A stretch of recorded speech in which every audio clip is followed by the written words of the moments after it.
My child, stop. This is not just another message. This is an interruption with purpose. I need you to lean in and listen carefully, because what I am about to say concerns you directly. Alert means action. Emergency means now. You have felt something shifting inside you, a quiet tension, a subtle urgency you cannot ignore. That is not coincidence. That is not random emotion. It is me reaching for your attention before something small becomes something serious. Do not treat this lightly. Stay with me. Let every word settle. What you choose after this could redirect your path, restore your peace, and realign your heart. Do not scroll away. Do not delay. This moment was designed for you, and it will not feel the same twice. My child, I need you to slow down for a moment and let me speak into the quiet place inside you. You have been moving so quickly lately. Your thoughts have been racing ahead of you, your responsibilities stacking one on top of another, your attention pulled in directions that leave you feeling stretched thin. Yet underneath all of that movement, there has been a subtle feeling you cannot quite explain. It has followed you into your evenings. It has sat beside you in the early morning before the day fully begins. You have sensed that something is not settled. Something is asking for your attention. You tried to brush it off. You told yourself it was just stress, or fatigue, or another passing emotion. But deep down, you know this is different. I am the one allowing you to feel that urgency. I am not trying to frighten you. I am drawing your focus. I am pulling you gently, but firmly back to the center, because you have been drifting in ways that are small on the surface yet significant beneath. You may not see the full picture yet, but I do. I see where certain paths lead. I see how small compromises grow roots. I see how emotional exhaustion quietly shapes decisions. And because I love you, I will not stay silent while your peace begins to thin out around the edges. You may wonder why this feels pressing. You may ask why I do not simply wait until things become clearer to you.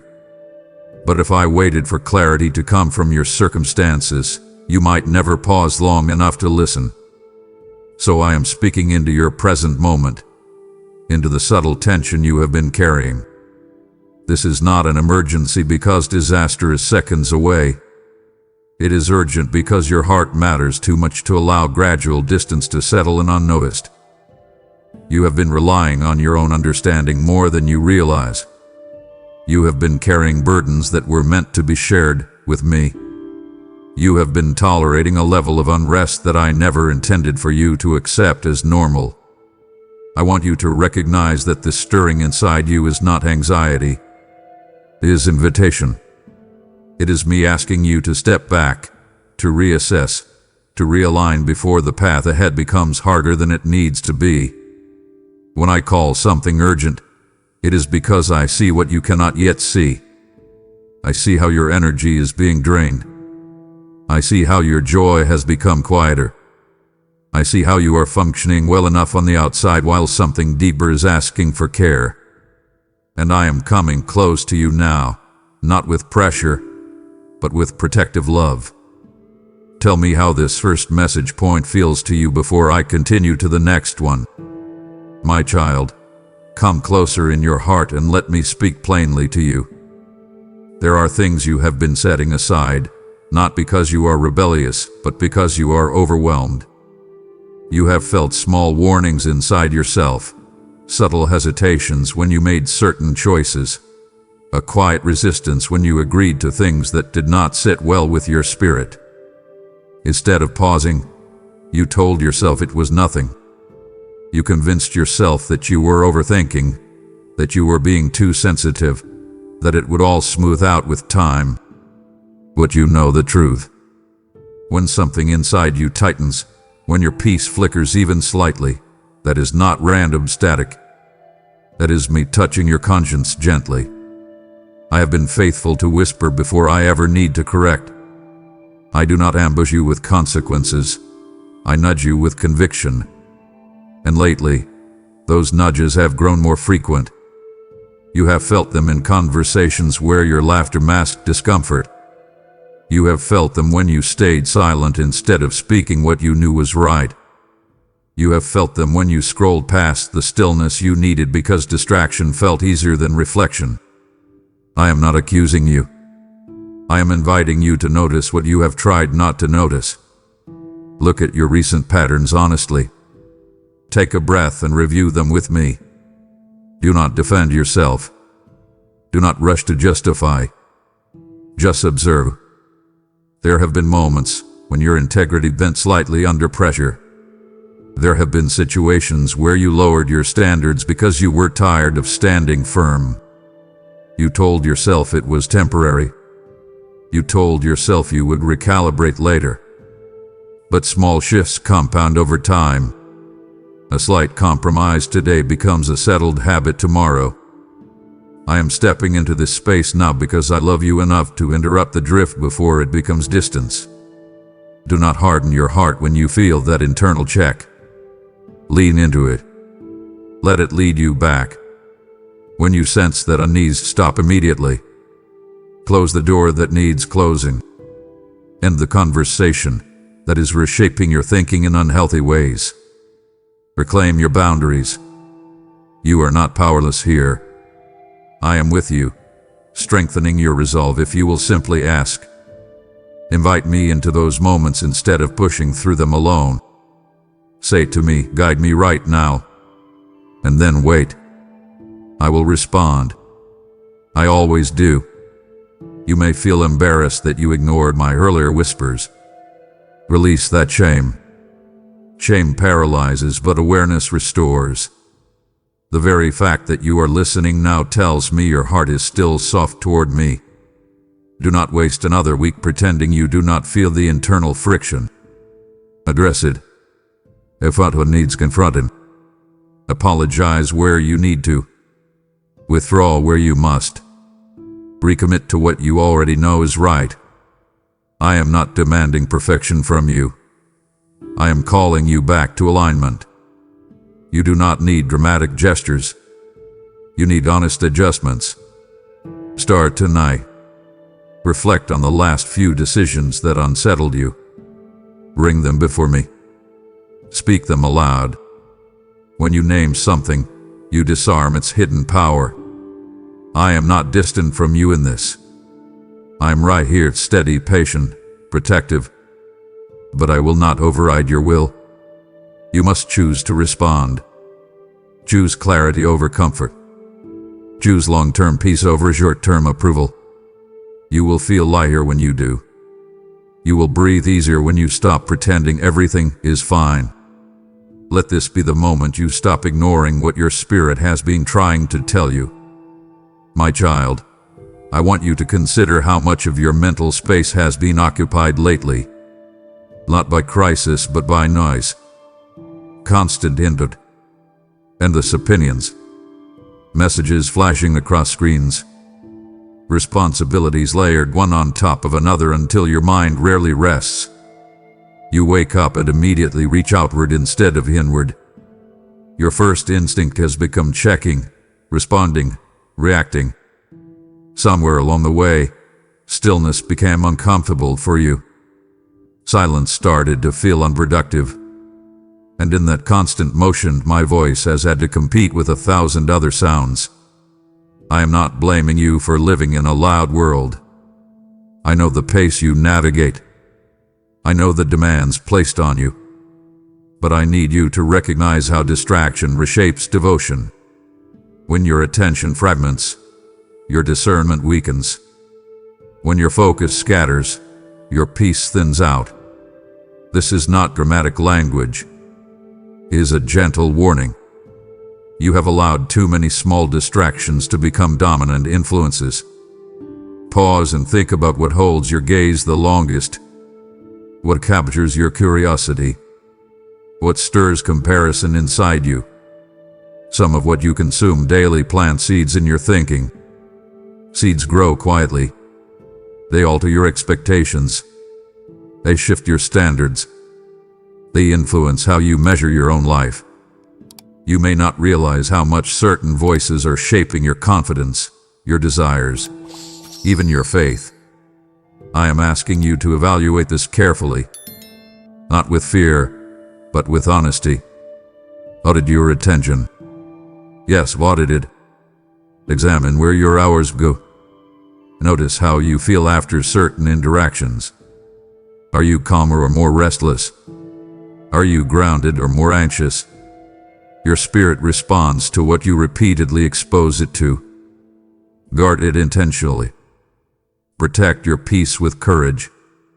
Remove what drains you. Limit what distorts your thinking. This is not about isolation. It is about wisdom. You do not have to absorb everything around you. You are allowed to curate your environment with purpose. I am inviting you now to reclaim your focus. Create space for quiet again. Set boundaries on what enters your mind. Turn off what does not serve your growth. Step away from what tempts comparison or fuels dissatisfaction. When you carve out silence, you will begin to notice me more clearly. I do not shout over chaos. I speak into openness. Give me that openness again. Sit with me without multitasking. Pray without rushing. Read slowly instead of skimming. Let your nervous system settle. Your body had been living in subtle alertness for too long. I want to restore you to steady awareness instead of constant reaction. When you choose focused presence over scattered distraction, you will feel strength returning. You will sense clarity sharpening. You will recognize my guidance more quickly. Take control of your attention before your attention controls you. This is within your power, and I am here to support you in it. My child, I want you to sit with me in honesty for a moment, because what I am about to say is tender. You have not rejected me. You have not turned your back in anger. But there has been a quiet distance forming between us, and you feel it even if you have not put words to it. You still believe in me. You still think of me. Yet your heart has not been resting in me the way it once did. There was a time when you leaned into my presence instinctively. You would talk to me throughout your day, not out of obligation, but because you wanted my nearness. Lately, your conversations with me have become shorter, more functional, more rushed. You pray when you need something resolved. You ask for help when pressure rises. But you do not linger. You do not stay. And that subtle shift matters more than you realize. Distance rarely begins with rebellion. It begins with busyness. It begins with gradual disengagement. It begins with telling yourself you will reconnect deeply when life slows down. I am not offended by you. I am not withdrawing from you. I am drawing your attention to what is forming so you can choose closeness again before that distance feels normal. You may not have noticed how this space between us has affected your inner stability. When you were rooted deeply in me, your reactions were steadier. Your confidence felt anchored. Your fears did not escalate so quickly. Now you find yourself processing things alone more often. You carry questions without immediately bringing them to me. You wrestle internally instead of resting in my wisdom. That is what distance does. It shifts where you seek your first source of reassurance. I want to be that source again for you. Come back to that simple reliance. Sit with me without rushing. Speak to me without agenda. Bring me your confusion before it turns into anxiety. Rebuild the closeness intentionally. This is not about guilt. It is about gravity. The closer you are to me, the more stable your spirit becomes. The further you drift, even slightly, the more external forces shape your mood and decisions. I am inviting you now, draw near again. Open your heart fully. Close the gap you allowed to grow. You do not need to earn your way back. You only need to return your attention. I am right here, steady and unchanging. There is something beautiful waiting for you in renewed intimacy with me. When you choose closeness, you will notice a shift that feels both subtle and significant. Your thoughts will slow. Your breathing will deepen. The restless edge you have been carrying will soften. That is not imagination. That is alignment. Your soul was designed for connection with me. Without it, you function, but you do not flourish. I want you flourishing. I want you grounded, not grasping. I want your decisions flowing from discernment, not pressure. So take action. Set aside time deliberately. Turn off what competes for your focus. Sit quietly even if it feels unfamiliar at first. Speak honestly. Tell me where you feel distant. Tell me where you feel disappointed. I can handle your truth. When you open yourself again, you will realize I never moved away. The warmth you miss has always been available. Close the quiet distance now. Do not let it grow another inch. Step back into full closeness. Let me steady you from the inside out. My child, I need you to recognize how much you have been carrying on your own shoulders. You present yourself as capable, responsible, dependable. People rely on you. You handle tasks efficiently. You manage obligations without drawing attention to the effort it costs you. But inside, the accumulation of responsibility has grown heavy. You wake up already calculating what must be done. You mentally rehearse conversations before they happen. You anticipate problems before they appear. You hold tension in your body without even realizing it. That weight has become so familiar that you barely question it anymore. Yet I never intended for you to carry life in isolation. Strength does not mean self-sufficiency without support. You have been strong, yes, but you have also been strained. I see the difference even when others do not. I see the fatigue behind your composure. I see how you sometimes feel like you are holding up more than your share. Let me ask you something directly. When was the last time you truly laid your burdens before me instead of just mentioning them in passing? You speak about your challenges, but you do not always release them. You explain your stress to me, but you keep gripping control. That grip is exhausting you. You were never meant to solve everything alone. I am your refuge, not your emergency backup plan. Bring me the full weight. Do not filter it. Do not minimize it. Tell me exactly where you feel stretched thin. Admit where you are afraid of dropping the ball. Admit where you resent the pressure. I can handle your honesty. When you place that weight into my hands, something shifts. Your mind clears. Your shoulders relax. Your perspective widens. The problems may not vanish instantly, but your posture toward them changes. You move from strain to steadiness. That transformation begins with surrender, not performance. I want you to take a deliberate step right now. Identify one burden you have been carrying silently. Speak it to me. Release it consciously. Say, I cannot carry this alone. That statement is not weakness, it is wisdom. When you stop pretending you are limitless, you make space for my strength to meet you. You do not have to prove your endurance to me. I already know your capacity.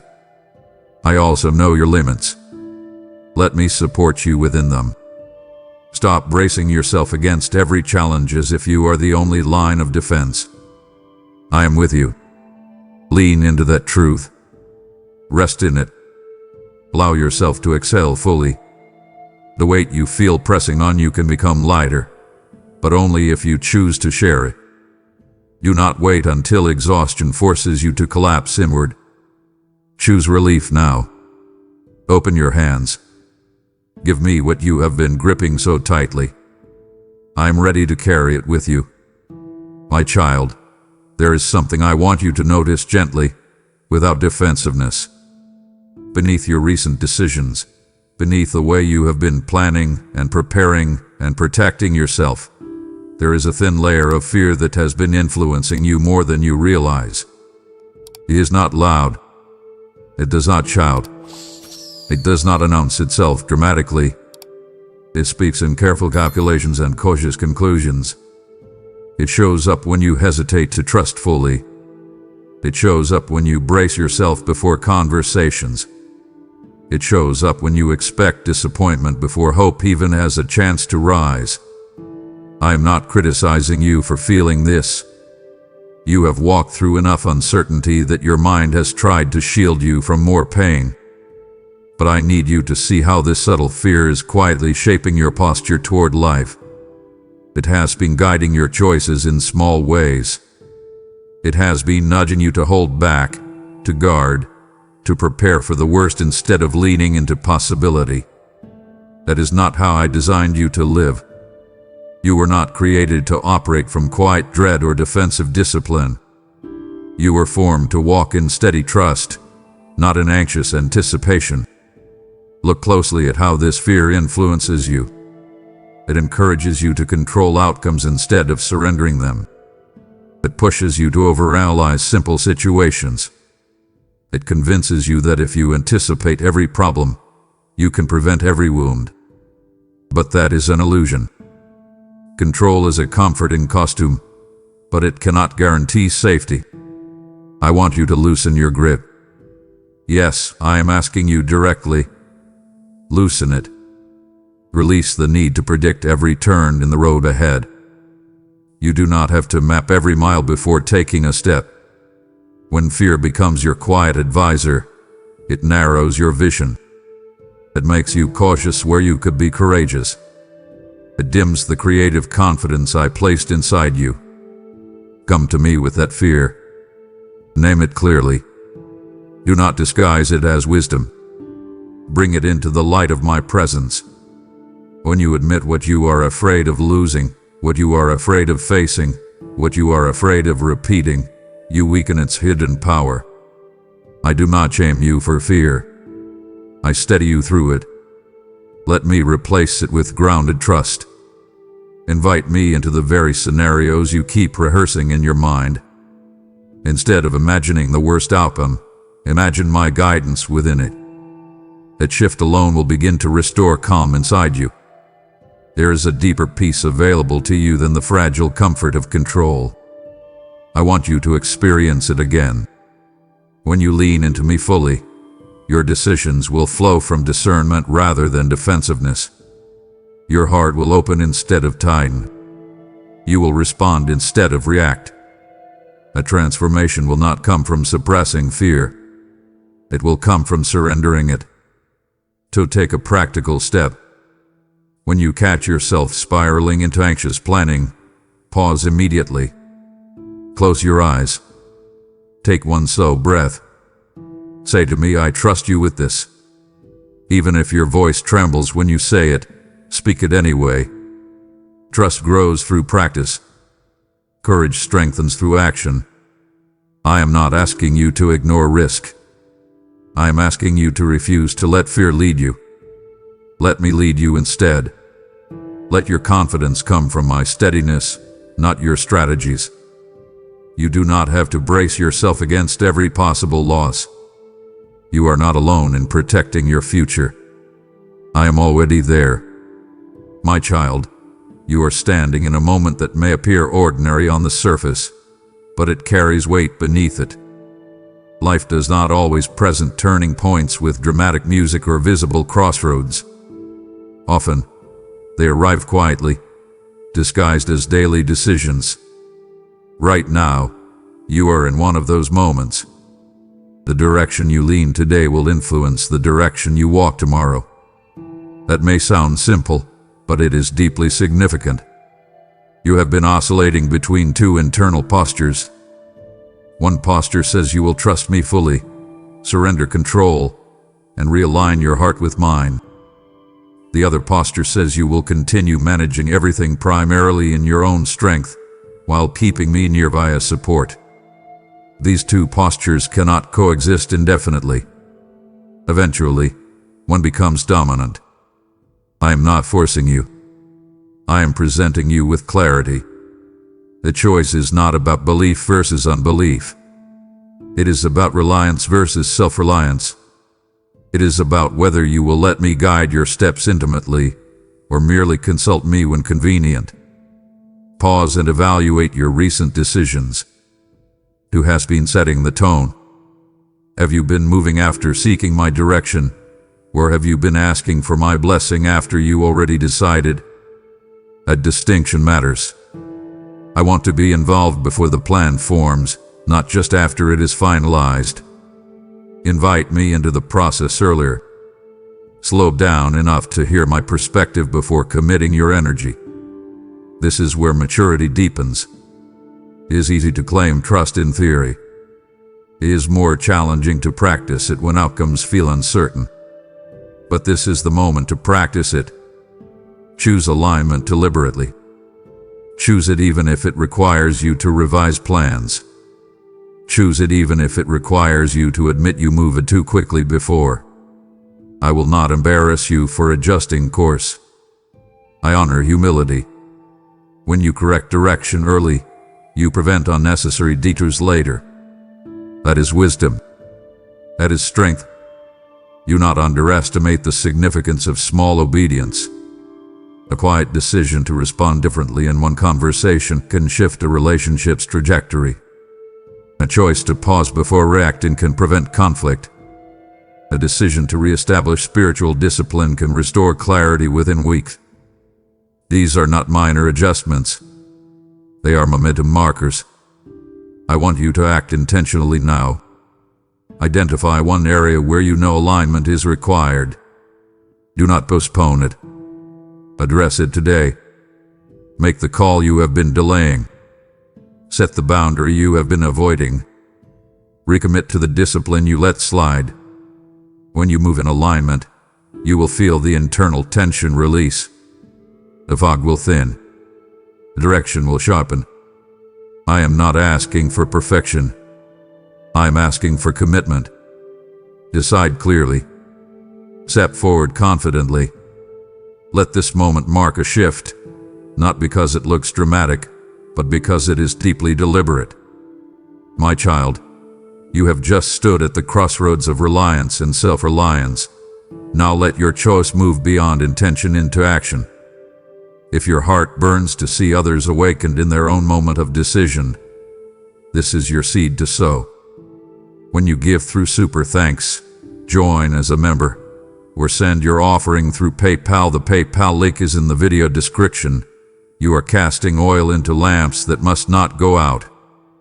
Did I not say that as you sow, so shall you reap? The harvest is not only provision for you, but souls illuminated, minds renewed, hearts realigned. This message is manna for someone standing on the edge of surrender, and your obedience helps deliver it. If you feel the stirring to help, that stirring is me inviting you into partnership. I will multiply what you release and guard what concerns you. Do not delay this holy impulse. Act now and let your seed speak louder than your hesitation. My child, I want you to look at your own heart with me for a moment. Not with fear, not with shame, just with honesty. Over time, disappointment has shaped you in ways you did not intend. You did not wake up one morning and decide to become more guarded. It happened gradually. A prayer that felt unanswered. A relationship that did not unfold the way you hoped. An effort that went unnoticed. A door that closed without explanation. Each of those moments left a small mark. You told yourself you were fine. You told yourself you would recover quickly. And you did keep moving. You kept functioning. You kept showing up. But somewhere beneath that resilience, a protective layer began forming. It feels like strength to you. It feels like wisdom gained from experience. Yet if you are honest, it also feels like caution edging toward coldness. I am not condemning you for protecting yourself. I understand why you tightened your grip on your own heart. But I need you to recognize that if that layer keeps thickening, it will not only block pain, it will also block joy. When your heart hardens, even slightly, you begin to expect less. You anticipate disappointment before hope has room to breathe. You reduce vulnerability because vulnerability once cost you something. You become careful with enthusiasm. You hesitate before trusting. That caution seems practical, but it changes the way you experience life. You stop opening fully. You stop believing freely. You start managing expectations instead of engaging wholeheartedly. I see this happening gently inside you, and I care too much to ignore it. You were not created to live braced against life. You were created to live open, aware, and grounded in me. Hardened hearts survive, but they do not flourish. They function, but they do not feel deeply. I want you alive inside, not merely protected. I want your laughter to be unforced. I want your hope to rise without immediate resistance. That kind of freedom requires softness, not stiffness. So I am asking you to let me soften what has become rigid. Do not resist this invitation. Bring your disappointments to me honestly. Tell me where you felt let down. Tell me where you felt embarrassed for believing too much. Tell me where you felt foolish for trusting. I am not going to dismiss your pain. I am going to heal it. When you allow me into those memories, the sharpness begins to fade. The narrative shifts. You stop interpreting every setback as proof that you must close off. Instead, you begin to see that endurance does not require emotional shutdown. Release the false safety of emotional distance. Open yourself again, carefully, but courageously. Risk hope again. Speak kindly again. Trust wisely, but do not withdraw entirely. You can be discerning without becoming distant. Let me guide that balance.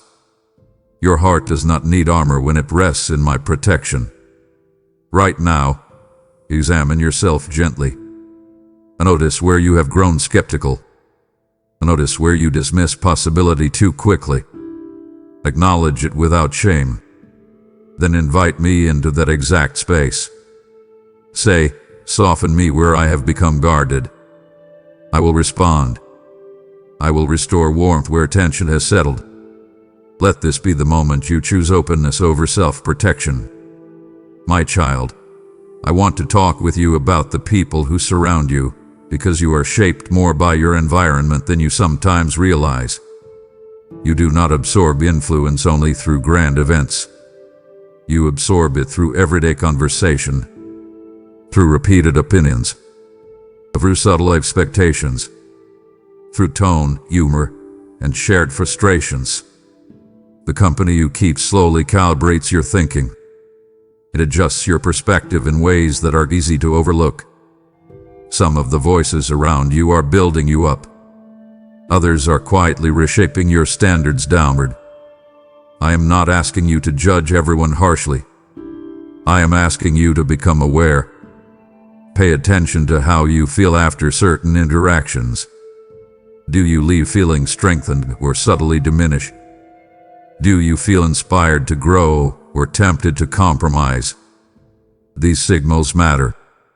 You may have tolerated certain patterns because they feel normal.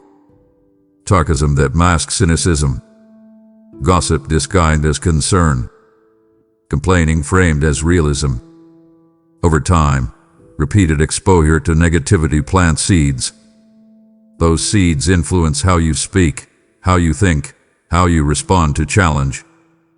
I want you to guard your internal climate carefully. Protect it. Curate it. That is not isolation. It is intention.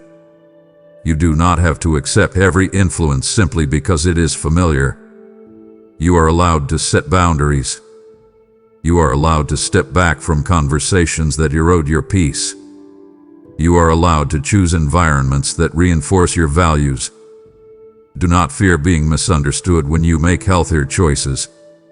Long-term clarity matters more than short-term approval. Examine your closest circles honestly. Who sharpens you? Who steadies you? Who encourages your integrity? Lean into those connections. Invest in them. Then consider where subtle compromise has crept in. Address it. If a relationship consistently pulls you toward attitudes that conflict with your convictions, pause and reassess. This does not always require dramatic endings. Sometimes it requires quiet adjustment. Sometimes it requires reduced access. Sometimes it requires a courageous conversation. I will give you discernment if you ask for it. Do not make these decisions impulsively. Bring them to me first. But do not ignore what you already sense. You feel when something is off. Trust that signal. Right now, reflect on one relationship that influences you strongly. Ask yourself whether it is strengthening or straining your spirit. Then invite me into that evaluation. I care about who shapes you. I care about what forms your mindset. You are not meant to walk alone, but you are also not meant to walk with everyone. Choose wisely. Move thoughtfully. Let your inner circle support your growth instead of stalling it. My child, I want you to look gently at the places where you have told yourself, "It's not that serious." I am not speaking about dramatic rebellion or obvious wrongdoing. I am speaking about the small allowances, the subtle shifts, the quiet compromises that felt harmless in the moment. You made them when you were tired. You made them when you did not want conflict. You made them when standing firm felt inconvenient. I understand the context. I understand the pressure. But you must understand the pattern. Small compromises do not stay small. They grow roots. They form habits. They reshape identity over time. What felt like a minor adjustment begins to define your direction. I am not confronting you to accuse you. I am calling you back to alignment before those patterns become permanent pathways. You know exactly what I am referring to. There were moments when your conscience stirred, and you negotiated with it. You lowered a standard you once held firmly. You laughed at something that unsettled you internally. You agreed to something that did not fully sit right in your spirit. You told yourself you would recalibrate later. That word later has delayed more growth than you realize. Later has softened convictions. Later has excused behavior that once would have troubled you deeply. I am not demanding perfection from you. I'm asking for clarity. Step into honesty with me right now. Name the compromise. Do not minimize it. Do not rationalize it. Speak it plainly. When you bring it into the light, it loses its quiet control. Compromise rarely announces itself loudly. It often arrives disguised as practicality. It whispers that you are simply adapting. It convinces you that flexibility is maturity. A discernment is different from drift. I want you flexible in wisdom, not flexible in conviction. I want you gracious without becoming passive. I want you understanding without becoming diluted. Your integrity is not a small thing. It is the foundation of your stability. When integrity erodes even slightly, your inner peace follows. That is why I am addressing this now. I see how these small allowances are affecting your confidence. You feel a subtle internal friction, a faint sense that something is off. That friction is mercy. It is not condemnation. It is protection. Take decisive action. Reverse what needs addressing. Apologize if necessary. Correct your course. Strengthen the boundary you relaxed. Recommit to the discipline you neglected. Do not delay. Momentum matters. When you adjust early, you prevent deeper detours. I am not asking you to fix everything in one dramatic gesture. I am asking you to make one honest correction today. You will feel the difference immediately. Clarity returns when compromise is removed. Strength returns when integrity is restored. Let this be the moment you choose alignment over ease. Let your yes mean yes again. Let your no carry conviction again. I am not standing over you with accusation. I am standing beside you with guidance. Step back into integrity fully. You will not regret it. My child, you are more tired than you admit. Not just physically, though your body feels it. You are mentally stretched and spiritually strained. You wake up already thinking about what must be handled. Your mind starts running before your feet touch the floor. You carry an invisible checklist that rarely shortens. Even when you rest, your thoughts remain active. You replay conversations. You anticipate challenges. You evaluate outcomes. That constant internal activity drains you more than you realize. You have grown accustomed to operating in low-grade tension. It has become your normal. But this is not how I designed you to live. You were created for steady strength, not sustained strain. Consider how long it has been since you truly felt unhurried. When was the last time you sat without feeling guilty for pausing? When did you last experience quiet without reaching for distraction? Your nervous system has been in subtle alert mode for too long. You brace yourself for the next demand before the current one is finished. You absorb responsibilities quickly, rarely asking whether they are yours to carry. You pride yourself on endurance, but endurance without renewal leads to depletion. I do not want you depleted. I want you restored. There is a difference between resilience and restlessness. You have drifted toward restlessness without noticing. I am inviting you into deliberate restoration. Stop treating rest as a reward for productivity. Rest is part of your design. You do not earn it. You require it. Build space into your days intentionally. Protect that space. Turn off what competes for your attention. Step away from constant input. Breathe slowly. Let silence feel unfamiliar until it becomes comfortable again. When you allow stillness, your thoughts begin to settle.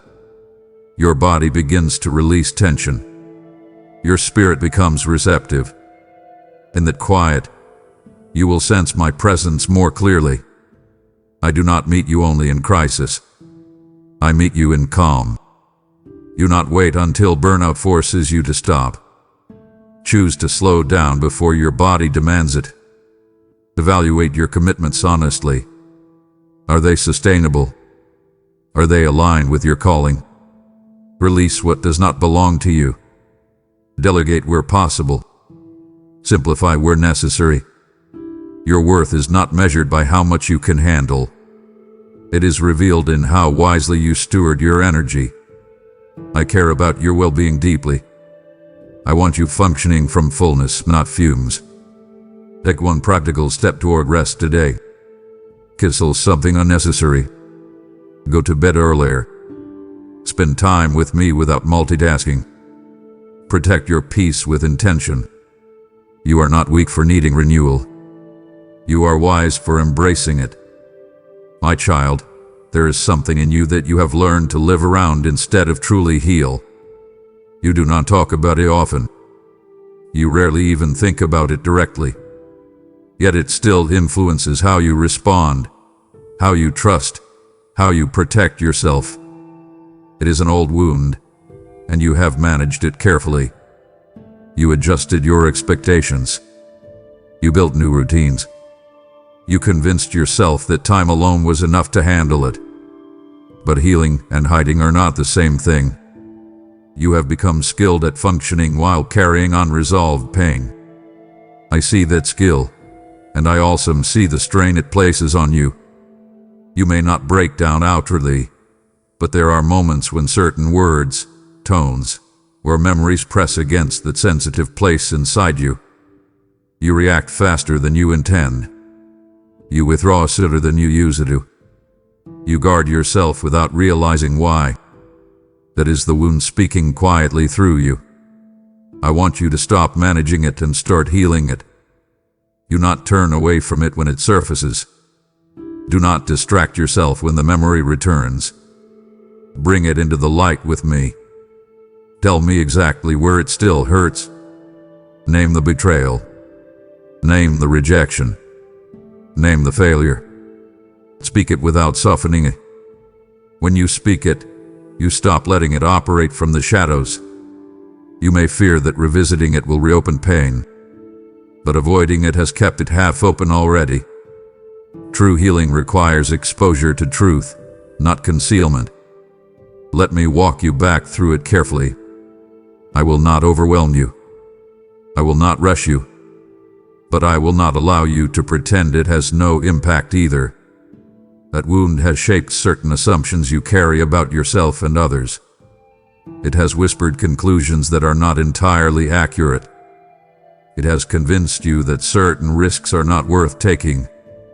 I want to replace those conclusions with clarity. You do not have to carry that pain into your future. You do not have to let it dictate your responses.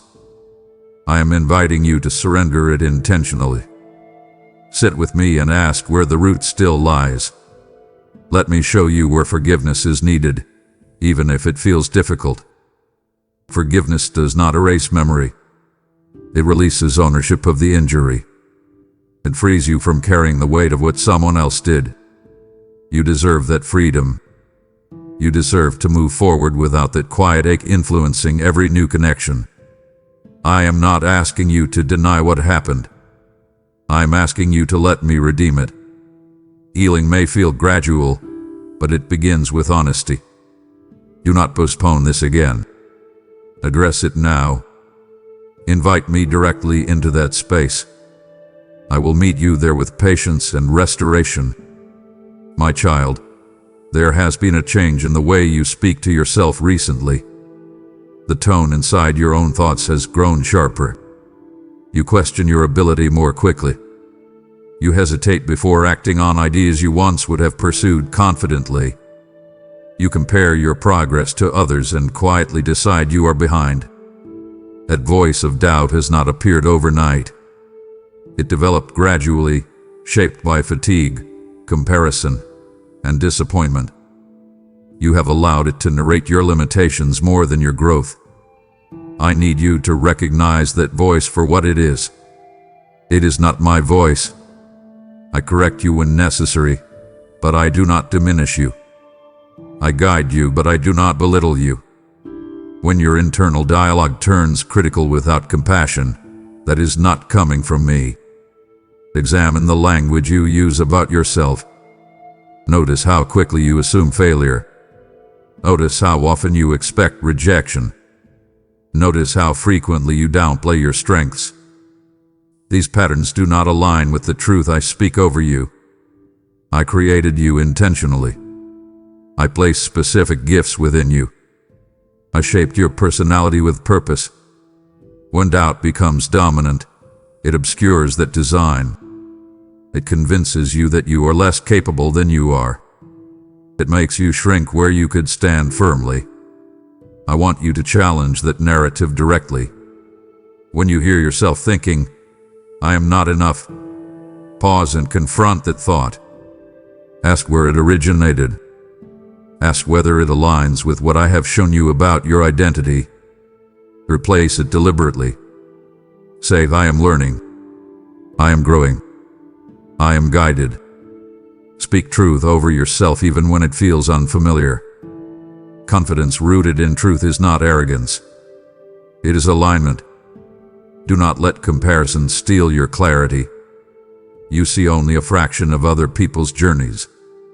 You measure your progress against incomplete information.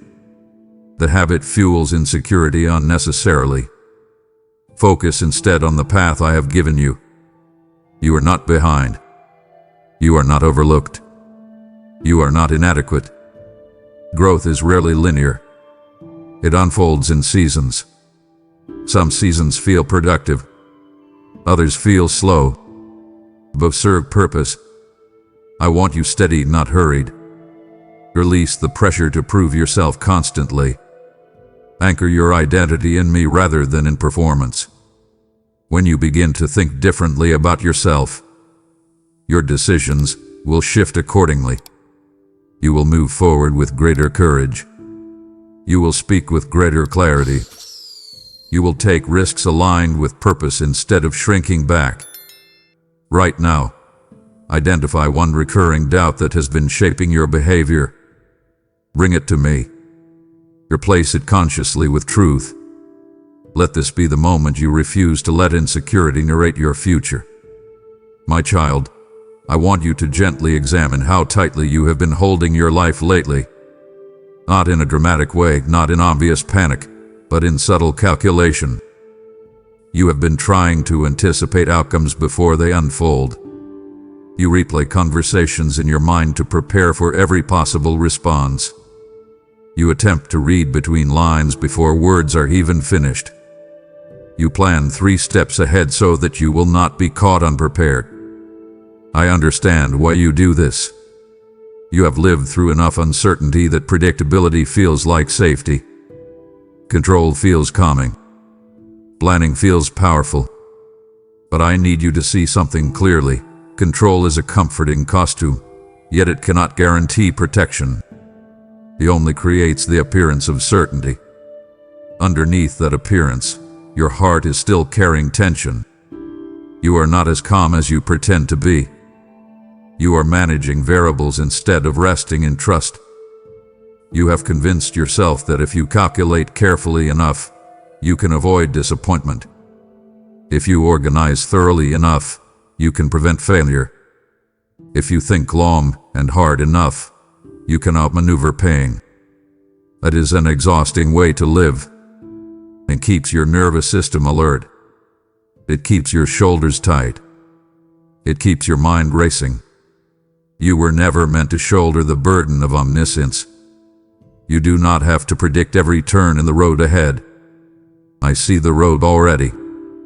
I know what is coming around the bend. When you insist on controlling every detail, you are trying to carry knowledge that does not belong to you. Release that weight. Loosen your grip deliberately. When you notice yourself spiraling into overanalysis, pause immediately. Take one slow breath. Say quietly, I do not have to solve this alone. A simple admission begins to dismantle the illusion that everything depends on your strategy. There is a steadiness available to you that does not come from tight playing but from anchored trust. I want you grounded in me, not gripped by outcome. When you surrender control, you do not become careless. You become clear. You make decisions thoughtfully without obsessing over every consequence. You move forward with faith instead of fear. That shift changes your entire posture toward life. Instead of bracing for impact, you walk with openness. Instead of rehearsing disaster, you lean into possibility. You may feel resistance as you hear this. Control has felt like your companion. Let it go gently. Replace it with reliance. Invite me into your decision-making earlier. Ask for my guidance before you finalize plans. Wait for inner clarity instead of rushing toward closure. You will notice how your body softens when you stop trying to micromanage the future. You will feel relief when you allow yourself not to know everything in advance. Right now, identify one situation where you are trying to control every detail. Picture it clearly. Then hand it over intentionally. Say, I trust you with this outcome. Even if that trust feels small at first, act on it. Take one step forward without overcalculating the next 10. Let this be the moment you exchange tight control for quiet confidence. I am not asking you to become passive. I am inviting you to become peaceful. There is a difference, and you are ready to experience it. Beloved, as you loosen your grip on control, loosen also your grip on what you think is yours alone. Trust is not passive. It moves. it sows, it builds my kingdom with bold generosity. When you support this mission through super thanks, membership, or by giving through PayPal, the PayPal link is in the video description, you release living water into dry places where my voice must be heard. Have I not declared that when you give, it will be given back to you, pressed down, shaken together, and running over? This is not transaction, it is transformation. Your offering becomes fire on the altar, light in hidden rooms, strength to the weary who will encounter these words. If you have been waiting for a sign to trust me more deeply, this is one. I will steady your household and breathe favor over what you place in my hands. Step forward in faith, give now, and watch how peace replaces pressure. My child, you have sensed a dryness lately that you have not wanted to name. Your faith is still present. Your belief has not vanished. Yet your connection feels thinner than it once did. When you read scripture, it does not move you the same way. When you pray, it sometimes feels like you are speaking into still air. You wonder if something is wrong with you. You question whether you have lost something essential. I need you to hear this clearly. I have not moved away from you. I have not withdrawn my presence. What you are feeling is not abandonment. It is a signal that your attention has been divided. Your spirit cannot stay vibrant when it is rarely nourished intentionally. You have given more time to distraction than devotion. That imbalance naturally creates dryness. You once approached me with curiosity and expectancy. You lingered in my presence without watching the clock. Recently, your engagement has become efficient rather than intimate. You pray quickly between tasks. You read hurriedly while thinking about the next obligation. You check off spiritual disciplines instead of dwelling in them. This is not about guilt. It is about alignment. Connection requires focus. When your mind is fragmented, your spiritual sensitivity dulls. I am inviting you to return to depth, not performance. Depth. Slow down your interaction with me. Read fewer verses and reflect longer. Pray fewer words and mean them more fully. Sit quietly without rushing to fill the silence. You may feel restless at first. That restlessness is evidence of how accustomed you have become to constant stimulation. Stay anyway. Stay until calm returns. Spiritual dryness does not mean spiritual failure. It means renewal is needed. Your soul requires consistent nourishment just as your body requires food. If you skip meals repeatedly, your strength fades. The same principle applies here. Rebuild rhythm deliberately. Set aside time daily that is protected from interruption. Auditing. Turn off notifications. Close unnecessary tabs. Create an environment that invites focus. Speak honestly to me about how distant you have felt. I welcome that honesty. When you approach me with sincerity, connection deepens naturally. Do not chase emotional experiences. Seek presence instead. Emotion may follow, but presence is the foundation. Right now, make a decision about one practical change you will implement. Perhaps it is waking slightly earlier to sit quietly. Perhaps it is ending your day with reflection instead of scrolling. Choose something concrete. Commit to it. Spiritual vitality grows through consistency, not intensity. When you reestablish that rhythm, dryness will fade gradually. You will begin to sense clarity returning. You will notice peace settling more quickly. You will rediscover the warmth that once felt natural. I am here. I have always been here. Draw near again intentionally, and you will find that the connection you miss is still within reach. My child, I want you to feel the weight of this gently but clearly. What I am speaking to you now is not grammatic language meant to stir emotion. It is protective love pressing against the edges of your drift. The longer you remain in partial surrender, the more complicated your path becomes. Not because I am punishing you, but because distance from alignment always multiplies confusion. You have been walking with one foot in trust and one foot in self-direction. You have been listening to me but not fully yielding. The divided posture creates friction inside you. You feel it in your indecision. You feel it in your restlessness. You feel it in the subtle tension that follows you through your days. This is why I call it urgent. Urgent does not mean catastrophic. Urgent means important now. Important before patterns harden further. Important before clarity dims more. Important before your heart grows too accustomed to compromise. I need you to stop postponing full return. Do not wait for the perfect mood. Do not wait for the perfect schedule.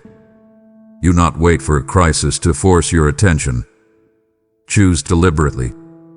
Come back to wholehearted surrender now. Sit with me and acknowledge where you have held back. Admit where you have kept small areas of your life under your own control. Release them intentionally.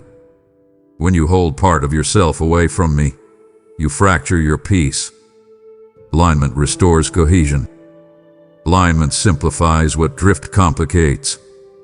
You may fear what full surrender requires. You may wonder what I will ask you to change. Let that fear settle. I do not strip away what is good. I refine what is misaligned. When you return fully, you will not lose yourself. You will rediscover stability. Make this practical. Identify one area you have been managing without inviting me deeply into it. It might be your finances. It might be your relationships. It might be your ambition. Bring that area before me directly. Pray about it specifically. Invite my correction, my wisdom, my direction. Then listen. Do not rush away after speaking. Stay present. Urgency means respond now. Not tomorrow. Not later tonight. Now. Close your eyes for a moment. Speak to me honestly. Say, I return this part of my life to you. That sentence, spoken sincerely, shifts your posture immediately. You are not too far. You are not beyond restoration. But timing matters. The earlier you realign, the smoother your path becomes. Choose return over resistance. Choose humility over hesitation. Choose trust over tension. This is your moment to simplify what has grown tangled. Step fully back under my guidance. I am ready to steady you completely. My child, there are realities unfolding around you that you do not fully perceive. There are paths you almost took that would have entangled you. There are conversations you nearly entered that would have reshaped your thinking in harmful ways. There are opportunities you felt disappointed about losing that were never meant to be yours. You do not see the entire map. I do. I have been shielding you quietly. I have been redirecting you subtly. I have been closing doors that would have complicated your future in ways you could not anticipate. When something did not work out and you felt frustrated, you assumed delay or denial. Sometimes it was protection. Protection rarely announces itself boldly. It often feels like inconvenience in the moment. Consider how many times plans shifted unexpectedly. How often did you later realize that change prevented something worse? Reflect honestly. There have been near misses you never noticed. There have been decisions you almost made that would have drained you. There have been influences you nearly embraced that would have altered your integrity. I do not share this to create fear. I share it to build trust. You are not navigating alone. My hand has been active in ways you did not recognize. When you align yourself closely with me, that protection becomes clearer. When you drift, your discernment weakens and you walk closer to unnecessary risk. This is not a threat. It is truth delivered with care. I want you to increase your awareness of my guidance. Before making decisions, pause and invite my perspective. Ask directly, is this wise for me? Then pay attention to the internal signal you receive. Peace matters, and ease matters. Those signals are not random. They are part of how I guide you. You not override them casually. You not ignore discomfort simply because convenience appeals to you. Protection operates through discernment.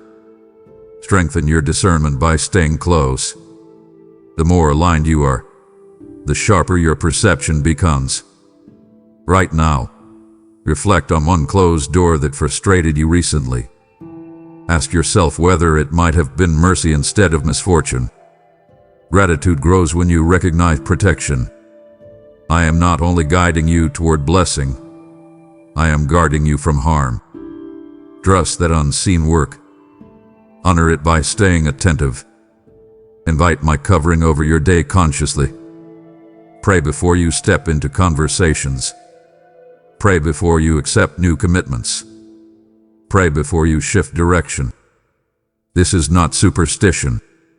It is relational awareness. I am actively involved in your life, even when outcomes feel unclear. Stay close, and you will notice the subtle safeguarding more frequently. You are cared for in ways you do not fully comprehend. Let that realization deepen your trust. My child, I want you to be honest with yourself about something you have quietly accepted. You have settled for functioning without flourishing. You move through your days. You accomplish what needs to be done. You maintain responsibilities. From the outside, your life appears stable. But deep rest has been rare for you. The kind of peace that settles into your chest and stays there has felt distant. You have moments of relief, brief pauses where tension eases, but the underlying current of pressure returns quickly. I never designed you to live with constant background strain. That steady hum of anxiety, that subtle tightness behind your thoughts, that habit of anticipating problems before they appear, those are signs that you have accepted a lower level of peace than I prepared for you. You may not even remember what unforced calm feels like. It has been so long since you felt internally steady without effort. You have been operating in a state of quiet alertness, as if something could shift at any moment. That posture drains you slowly. It makes joy harder to access. It makes gratitude feel thin. I want you to know that deeper peace is not an abstract idea. It is available to you. But you cannot receive it while clinging to tension. You must loosen your grip intentionally. You must release the habit of bracing yourself.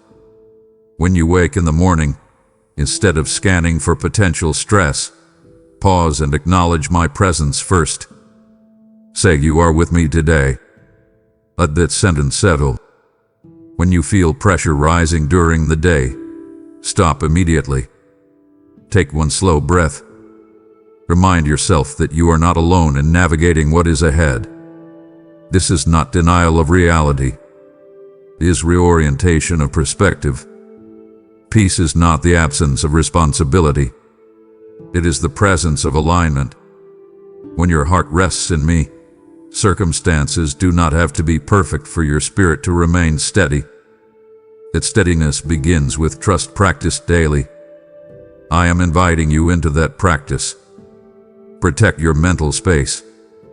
Guard your internal dialogue. Reduce exposure to what stirs unnecessary agitation. Choose conversations that build rather than inflame. Choose activities that restore rather than overstimulate. You are allowed to curate your environment carefully. That is not weakness. It is wisdom. You cannot cultivate peace while constantly feeding unrest. Right now, identify one source of tension you have normalized. Ask yourself whether it is truly necessary or simply habitual. If it is unnecessary, reduce it. If it is unavoidable, invite me into it. Speak to me throughout your day. Let our connection become your anchor. When peace deepens, your clarity sharpens. Your reactions soften. Your joy strengthens. I want that for you. Do not accept surface-level stability when profound peace is within reach. Open your hands. Receive it deliberately. My child, after everything we have explored together, the compromises, the fatigue, the subtle fear, the distance, the tension, you might expect the solution to be complex. You might think you need a dramatic overhaul, a complete reinvention, an intense spiritual reset. But the truth is simpler than that. You do not need to perform your way back into alignment. You do not need to construct a grand plan. You need honesty and consistency. You need to return to what you already know is true. Complexity often disguises avoidance. Simplicity demands sincerity. You know how to reconnect with me. You know how to pause. You know how to pray. You know how to read slowly and reflect deeply. You know how to adjust your schedule. You know how to apologize when needed. None of this is foreign to you. The difficulty has not been ignorance. It has been postponement. You told yourself you would recalibrate when life felt calmer. Yet life rarely slows down on its own. You must choose the shift intentionally. Start small but start clearly. Re-establish one discipline. Strengthen one boundary. Correct one compromise. Restore one neglected habit. Do not overwhelm yourself with 10 adjustments at once. Simplicity builds sustainability. When you take manageable steps consistently, momentum grows naturally. I want you to stop waiting for a surge of motivation. Motivation fluctuates. Commitment steadies. Decide now what you will change. Write it down. Make it specific. If you need to wake earlier for quiet time, set the alarm and honor it. If you need to reduce unnecessary screen time, implement limits and respect them. If you need to address a conversation you have been avoiding, schedule it. Action clarifies intention. I will meet you in that action. I am not distant, evaluating you from afar. I am present, guiding you step by step. Simplicity also applies to how you approach me. Speak plainly. Do not craft elaborate prayers. Tell me exactly what is on your heart. If you are frustrated, say so. If you are uncertain, admit it. Relationship grows through authenticity, not performance. You do not have to impress me. You do not have to prove devotion with dramatic language. Come as you are. Stay longer than you think you need to. Let silence become comfortable. Right now, choose one practical adjustment. Commit to it. Say it aloud. Then act on it within the next 24 hours. This is not about intensity. It is about integrity. Simple, steady steps reshape your direction over time. I am not asking you to run. I am asking you to walk faithfully. That is enough. My child, everything we have spoken about until now leads to this moment. Reflection is valuable. Awareness is powerful. But change does not happen in awareness alone. It happens when you move. You have listened. You have examined. You have felt conviction settle gently in different areas of your heart. Now I am asking you to act. Not tomorrow. Not when your schedule clears. Now, the most dangerous place for spiritual insight is postponement. Insight without action slowly turns into numbness. You feel stirred today, but if you delay, that stirring fades. That is why I am urging you directly. Take one immediate step. Do not overcomplicate it. Do not design a perfect long-term strategy. Choose one concrete movement toward alignment and execute it before this day ends. You already know what that step is. It has surfaced repeatedly while you have been listening. Perhaps it is ending a habit that has drained your clarity. Perhaps it is initiating a conversation you have avoided. Perhaps it is recommitting to daily time with me without excuse. You do not need confirmation from others. You feel it clearly. That quiet nudge is specific. Act on it. Send the message. Set the boundary. Adjust the schedule. Delete what needs deleting. Restore what needs restoring. Small obedience creates significant momentum. When you respond immediately, your spirit strengthens. You begin to trust your discernment more deeply. You stop second-guessing every prompting because you have practiced responding instead of hesitating. Do not let comfort convince you to delay. Comfort whispers that waiting is harmless, but waiting too long often hardens resolve in the wrong direction. When you move quickly in alignment, clarity increases. When you delay repeatedly, confusion multiplies. I am not demanding perfection from you. I am inviting responsiveness. Respond while your heart is tender. Respond while your conviction feels fresh. Respond before distraction dulls it. You do not need dramatic gestures. You need decisive action. One step forward today reshapes tomorrow. One corrected decision changes trajectory. You underestimate how powerful a single aligned choice can be. Right now, stop reading for a moment in your mind. Picture the step clearly. Say it to yourself. Then commit internally. I will do this today. When you follow through, you will feel something shift inside you. Confidence grows through obedience. Faith deepens through consistency. I am with you in the step, not watching from a distance. Take it. Move. Do not remain in contemplation. Action is the bridge between conviction and transformation. My child, I want you to understand something important about your future. It is not fragile in the way you sometimes imagine. It is not hanging by a thread that will snap at the smallest mistake. But it is shaped by your alignment. The direction you lean consistently becomes the path you walk long term. You are not locked into failure. You are not doomed by past decisions. Yet you are influenced by present posture. That is why I have spoken with urgency throughout this conversation. I care deeply about who you are becoming. I see the potential within you more clearly than you do. I see the steady strength that could define you. I see the calm confidence that could mark your presence. I see the integrity that could shape your influence. But that future version of you is cultivated by daily alignment, not occasional intensity. If you respond to what we have discussed, your path becomes clearer. Not necessarily easier in every circumstance, but steadier. You will notice less internal conflict. You will experience fewer cycles of regret. You will sense direction instead of confusion. That clarity grows gradually, like dawn replacing darkness. It does not explode suddenly. It unfolds steadily. Your role is not to force outcomes. Your role is to remain aligned. When you stay close to me, your decisions reflect discernment rather than impulse. You will begin to recognize opportunities that fit your calling and decline those that distract from it. Your yes will carry conviction.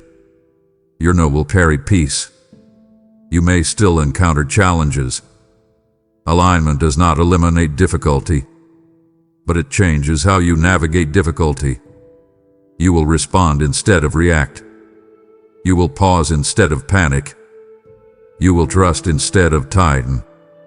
That transformation shapes your relationships, your work, your leadership, your inner stability. The future you long for is not built on dramatic moments. It is constructed through faithful choices repeated consistently. I want you walking into that future with confidence, not confusion. With peace, not pressure. With clarity, not chaos. Look ahead in your mind. Picture yourself 1 year from now. How do you want to feel internally? Grounded, clear, rested. That future is influenced by what you choose today. So choose alignment. Choose responsiveness. Choose steady devotion. Do not drift back into autopilot. Stay attentive. Stay deliberate. I am committed to guiding you, strengthening you, correcting you when necessary, and restoring you when you stumble. But I will not override your will. Walk with me intentionally. My child, after everything I have spoken into your heart, I do not want you to leave this moment feeling pressured. I want you to leave it feeling held. You may have felt conviction as we walked through these layers together. You may have recognized areas where you drifted, where you compromised, where you carried fear, where you accepted less peace than I intended for you. But hear me clearly now. My tone toward you has never been anger. It has been affection. It hath been protective, patient, persistent love. I am not exposing these things to shame you. I am uncovering them to restore you. You are not a project I am frustrated with. You are my child, and I care deeply about who you are becoming. When I say this is urgent, I say it the way a loving father pulls his child away from danger, quickly, firmly, but with arms ready to hold. You matter to me more than you comprehend. Your decisions ripple outward. Your peace affects the people around you. Your alignment strengthens your family, your friendships, your influence. I see your potential with clarity. I see the steadiness you are capable of carrying. I see the wisdom that can flow through you. I see the quiet strength that can define you in rooms where others react impulsively. I am not speaking vague encouragement. I'm speaking vision over you. You are not average in my sight. You are intentional. You are designed. You are equipped. When you align yourself with me fully, your life becomes anchored and effective in ways you cannot manufacture alone. That is why I will not stay silent when you drift. I love you too much for silence. Now I want you to respond not out of fear, but out of love.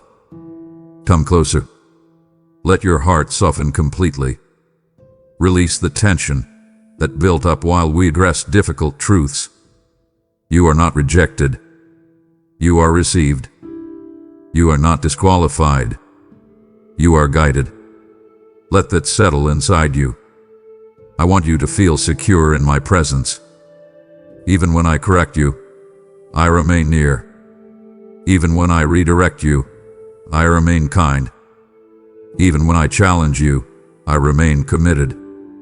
My love for you is not fragile. It does not shrink when you stumble. It does not waver when you hesitate. It remains steady. That steadiness is your foundation. So step forward from this moment with clarity and confidence. Do not dwell on what you missed. Focus on what you are choosing now. Lift your head. Walk with intention. Invite me into your decisions daily. Speak to me throughout your routines. Lean into my guidance consistently. Let our connection become your constant anchor. You are not navigating alone. You are not fighting alone. You are not building alone. I am with you in the quiet and in the pressure, in the ordinary and in the significant. Take one final deep breath. Feel the calm returning. Let my presence steady you. This is not the end of a warning. It is the beginning of renewed alignment. Walk forward knowing my heart toward you is protective, patient, and profoundly personal. My child, you have felt my heart. Protective, patient, profoundly personal, and love always responds with action. If this word has steadied you, imagine the thousands who are waiting in quiet desperation for the same embrace. When you give through Super Thanks, become a member, or so through PayPal. The PayPal link is in the video description. You help carry this river of truth into hearts I am preparing even now. I am the Lord who multiplies loaves and fish. What you release in faith becomes provision far beyond your sight. Your generosity is not small. It is seed that ignites lamps, rebuilds faith, and calls prodigals home. If you feel gratitude rising within you, that is my spirit prompting you to participate in the harvest. I will rebuke the devourer for your sake and establish the work of your hands. Do not scroll past this divine appointment. Honor what you have received, and give now. And once you have responded, let your heart become still and attentive. What you have released in faith is not only moving outward, it is awakening something within you. This is the moment where gratitude turns into awareness, where your spirit begins to rise from what once kept it asleep. What you feel stirring is not emotion alone. It is a call to wake up and see clearly. So lean in now, because what follows is not meant to pass by unnoticed. It is meant to awaken you fully. My child, stop for a moment and listen to my voice. I am calling out to you because there is an urgency in this hour that you cannot afford to ignore. You have been walking through your days in a heavy slumber, moved by the routines of a world that does not know me. I see you waking up, hitting the snooze button on your soul, and drifting back into a sleep that drains your spirit. Shake off that heaviness right now. Open your eyes wide and look at what is happening around you. I am sounding an alarm in your heart, not to scare you, but to save you. You feel that unexplained restlessness in your chest. You notice how the things that used to satisfy you now feel like empty husks. That is my divine finger tapping on your shoulder. I am waking you up from the distractions that have kept you blind to the spiritual reality of your life. Wake up, my beloved, for the sun is rising on a day of great consequence. You must begin to identify the subtle shifts in the atmosphere around you. I have placed a discernment within you that acts like a compass, but you have neglected to look at it. Notice how the air feels different lately. Observe the tension in the conversations you have and the sudden weight that drops on your shoulders when you enter certain places. These are not accidents, and they are not just moods. These are signals from my spirit telling you that the ground is shifting. I am showing you that the seasons are changing in your life and in the world. Do not brush these feelings aside as mere coincidences. I am pulling back the curtain so you can see the spiritual battle that is manifesting in your physical world. You need to be alert to the shadows trying to creep into your peripheral vision. Look closely at the patterns of your day and see where the light is being dimmed. I want you to recognize that I am speaking through these shifts, urging you to pay attention to the state of your soul. I am asking you to discern the difference between the panic of this world and my holy prompting. When the world screams emergency, it brings a spirit of chaos, fear, and a knot in your stomach that makes you want to run and hide. That is not from me. My alarm is different. It is sharp. It is urgent. But it carries a weight of authority and a call to order. When I prompt you, it is a steady look at me amidst the noise. I am teaching you to separate the frantic energy of the news and social media from the deep, resonant now of my spirit. You do not need to vibrate with the anxiety of the masses. Instead, I want you to vibrate with the frequency of my truth. I am your Father, and I do not lead my children with confusion. I lead you with clarity. Feel the difference right now. One leads to a dead end of worry, the other leads to the foot of my throne. I am calling you to step out of the frantic race and into the focused pace of my will. Acknowledge that this very moment is a crossroads for your soul. You are standing at a point where the path divides, and the choice you make today will echo into your eternity. I see the hesitation in your heart, the desire to stay where it is safe and familiar. But I am telling you, the safe place has become a trap. You cannot remain neutral in this hour. I am placing before you life and death, blessing and cursing. Choose life, my child. Decide right now that you will no longer let the current of the world carry you wherever it pleases.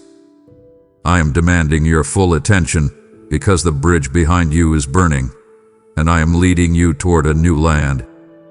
You cannot take your old habits, your old fears, or your old compromises into this next season. This is an emergency of the Spirit, a holy red alert that requires you to pick a side. I am here, holding out my hand, waiting for you to plant your feet on the rock of my presence. Listen for my still, small voice amidst the deafening earthly noise. The world is a cacophony of opinions, advertisements, and demands, but I am speaking in the silence between your heartbeats. I want you to tune your ears to my frequency. Stop seeking the loud and the spectacular, and start seeking the quiet and the true. I am whispering to you in the middle of the night. I am speaking to you through the scriptures you read and the peace that settles over you when you pray. Do you hear me?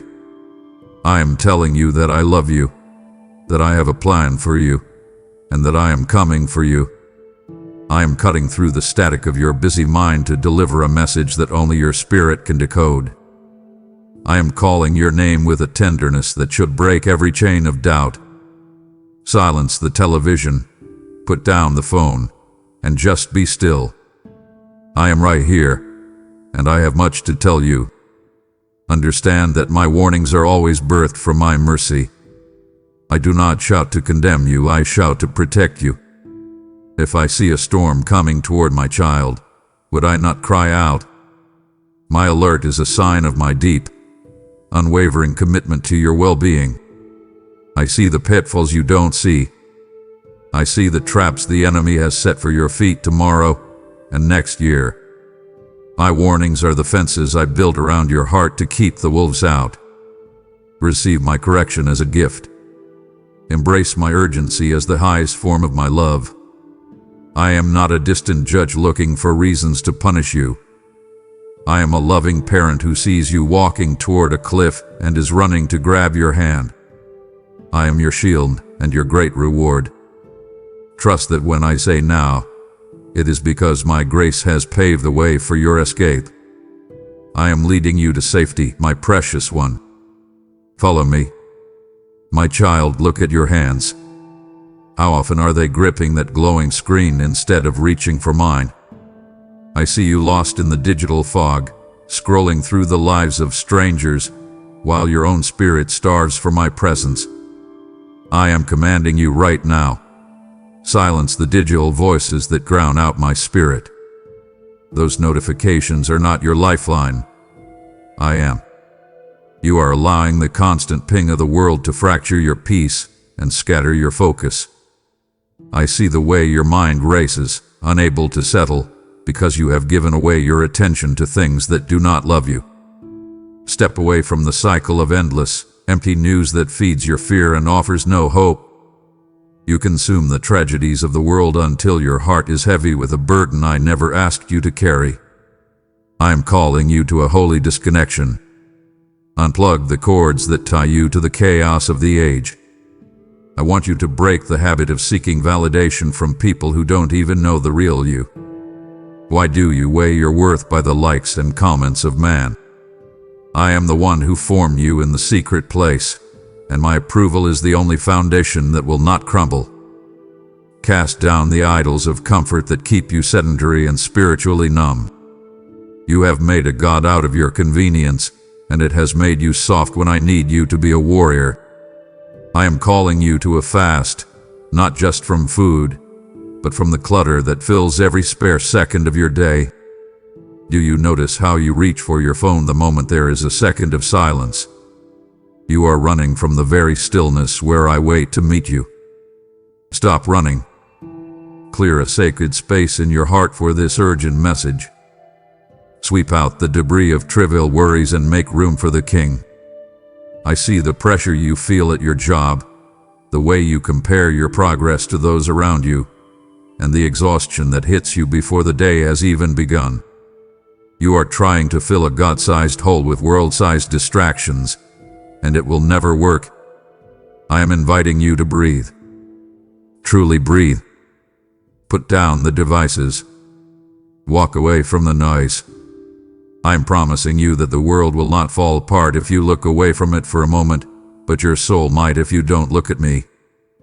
I am breaking the chains of busyness that have held you captive. I am giving you permission to be still. I am your Father, and I am telling you that this distraction is a weapon used by the enemy to keep you from hearing the alarm I am sounding. Sever the link today. Choose the silence where my voice becomes clear. I am here, waiting in the quiet, and I have much to show you once the noise stops. My beloved, come close and let us speak honestly. There are shadows in your heart that you have tried to hide even from yourself. I see the hidden sins, the small compromises, and the secret resentments that have blurred your vision like a thick film. You wonder why you cannot see my path clearly. It is because these things have clouded the lens of your soul. I am commanding you to confess them now. Do not fear my judgment, for I already know everything, and I am still standing here with open arms. I am asking you to turn away from the path of self-reliance, that exhausting road where you try to fix everything with your own strength. You were never meant to carry the world on your shoulders. Give me your pride, your I can handle it attitude, and your secret shames. I am ready to perform a miracle in you. I am asking for your heart of stone, the part of you that has become cynical, hard, and cold because of the pain life has dealt you. Give it to me, and I will give you a heart of flesh, soft and responsive to my touch. Receive my forgiveness right now. Let it wash over you like a refreshing rain after a long, dusty drought. Can you feel the weight lifting? The tightness in your chest is the spirit of condemnation leaving you. I am not here to rub your face in your mistakes. I am here to wash your feet and set you on a new path. Commit to a new direction guided by my word. Wash your spirit in the truth of my sanctifying power. I am making you new, not just better. I am scrubbing away the stains of the past that you thought were permanent. I see the unspoken tensions in your family, the words you wish you could take back, and the bitterness you've let grow toward those who hurt you. I am telling you to let it go. Repentance is not just saying sorry. It is a complete U-turn. It is deciding that my way is better than your way. I am promising you that when you surrender your will to mine, the chaos in your life will begin to settle. I am the God of the second chance, and the third, and the thousandth. But the emergency is now. Do not delay. Do not say I will deal with this tomorrow. Tomorrow is not promised, but my grace is available this second. Step into the light. Admit your need for me. I am your Savior, and I am reaching into the mud of your life to pull you out. Feel my hand gripping yours. You are forgiven. You are clean. Now, walk with me in this newness of life. My child, your life is a sanctuary, but you have left the gates wide open. I am calling you to stand up and reestablish your spiritual perimeter. The enemy hath been wandering through the halls of your mind, planting seeds of doubt and fear because you haven't guarded the entrance. I am commanding you to plead the blood of my Son over your household and your heart. There is a power in that name and that sacrifice that the darkness cannot stand against. I am stationing my angels at the gates of your mind right now. You do not have to fight these intrusive thoughts alone. When the spirit of fear whispers about your future, or the spirit of confusion muddled your decisions, refuse the entry. Say it out loud. Not here. Not today. I have given you the authority to close the door on the enemy. I want you to declare your home a sanctuary for the Holy Spirit. Look at the atmosphere of the place where you live. Is it filled with the noise of the world, or is it scented with the fragrance of my presence? Close the doors to past habits that invite the enemy back into your space. Those old movies, those old conversations, those old ways of reacting in anger, these are cracks in your wall. Seal them up. Stand firm in the authority I have delegated to you. You are not a victim of your circumstances. You are a child of the Most High King. I am giving you the keys to your own peace. Use them. I am promising you that when you draw a line in the sand and say no more, I will back you with the full host of heaven. I see the way you worry about your children and the safety of those you love. I am telling you that I am the ultimate guardian, but I want you to partner with me. Pray over your rooms. Pray over your doorway. Ask me to be the filter for everything that enters your home through the television or the internet. You are the steward of your environment. I am inviting you to take back the ground you've given away to anxiety. Do you feel that knot in your stomach when you think about the state of the world? That isn't from me. Let's undo it together by building a wall of worship around your soul. I am your fortress and your high tower. When you stay within the perimeter of my presence, the arrows of the enemy may fly, but they will not hit the mark. I am your protection. Stand your ground. My beloved, you are wandering in a wilderness and wondering why you are lost, yet the map is sitting right there on your shelf. I am commanding you, open my book. It is not a book of dusty history. It is a living, breathing lamp for your feet. In an age of breaking news and new philosophies, I am calling you back to the ancient truth. Anchor your hope in the promises that never fail. When the world says everything is falling apart, my word says I am holding all things together. I want you to memorize the verses that act as weapons in the dark. When you feel overlooked and forgotten, remind yourself that I have engraved your name on the palms of my hands. When you feel the pressure of your job crushing you, remind yourself that I am your provider. Study the lives of those who obeyed me in their own crises. Look at Noah in the storm, Daniel in the den, and Esther in the palace. They didn't have it easy, but they had my word. Let my truth be the filter for every thought you think. If a thought enters your mind that contradicts what I have written, throw it out. It is a lie. Trust the timeless wisdom of my spirit over the modern experts who change their minds every week. I am the same yesterday, today, and forever. I am inviting you to feast on my word until it becomes part of your very DNA. Do not just read it, swallow it. Let it settle the trembling in your hands and the racing in your heart. I am promising you that my word will not return void. It will accomplish exactly what I sent it to do in your life. I see you searching for answers in self-help books and podcasts, trying to find a way to manage your stress. I am telling you that the answer is much closer than that. I am the Word made flesh. When you immerse yourself in the Scriptures, you are immersing yourself in me. Do you feel the confusion lifting as you read my promises? That is the power of truth cutting through the fog of deception. I am your teacher. I am your guide. I am giving you a map that leads straight to my heart and out of your current emergency. Do not let the dust settle on the most powerful weapon you own. Wicked O. Read it. Believe it. Act on it. I am speaking to you through these pages, whispering secrets of the kingdom that will give you the power to overcome any earthly trial. My word is your life. My child, do not turn away now, for the most vital part of my instruction is yet to come.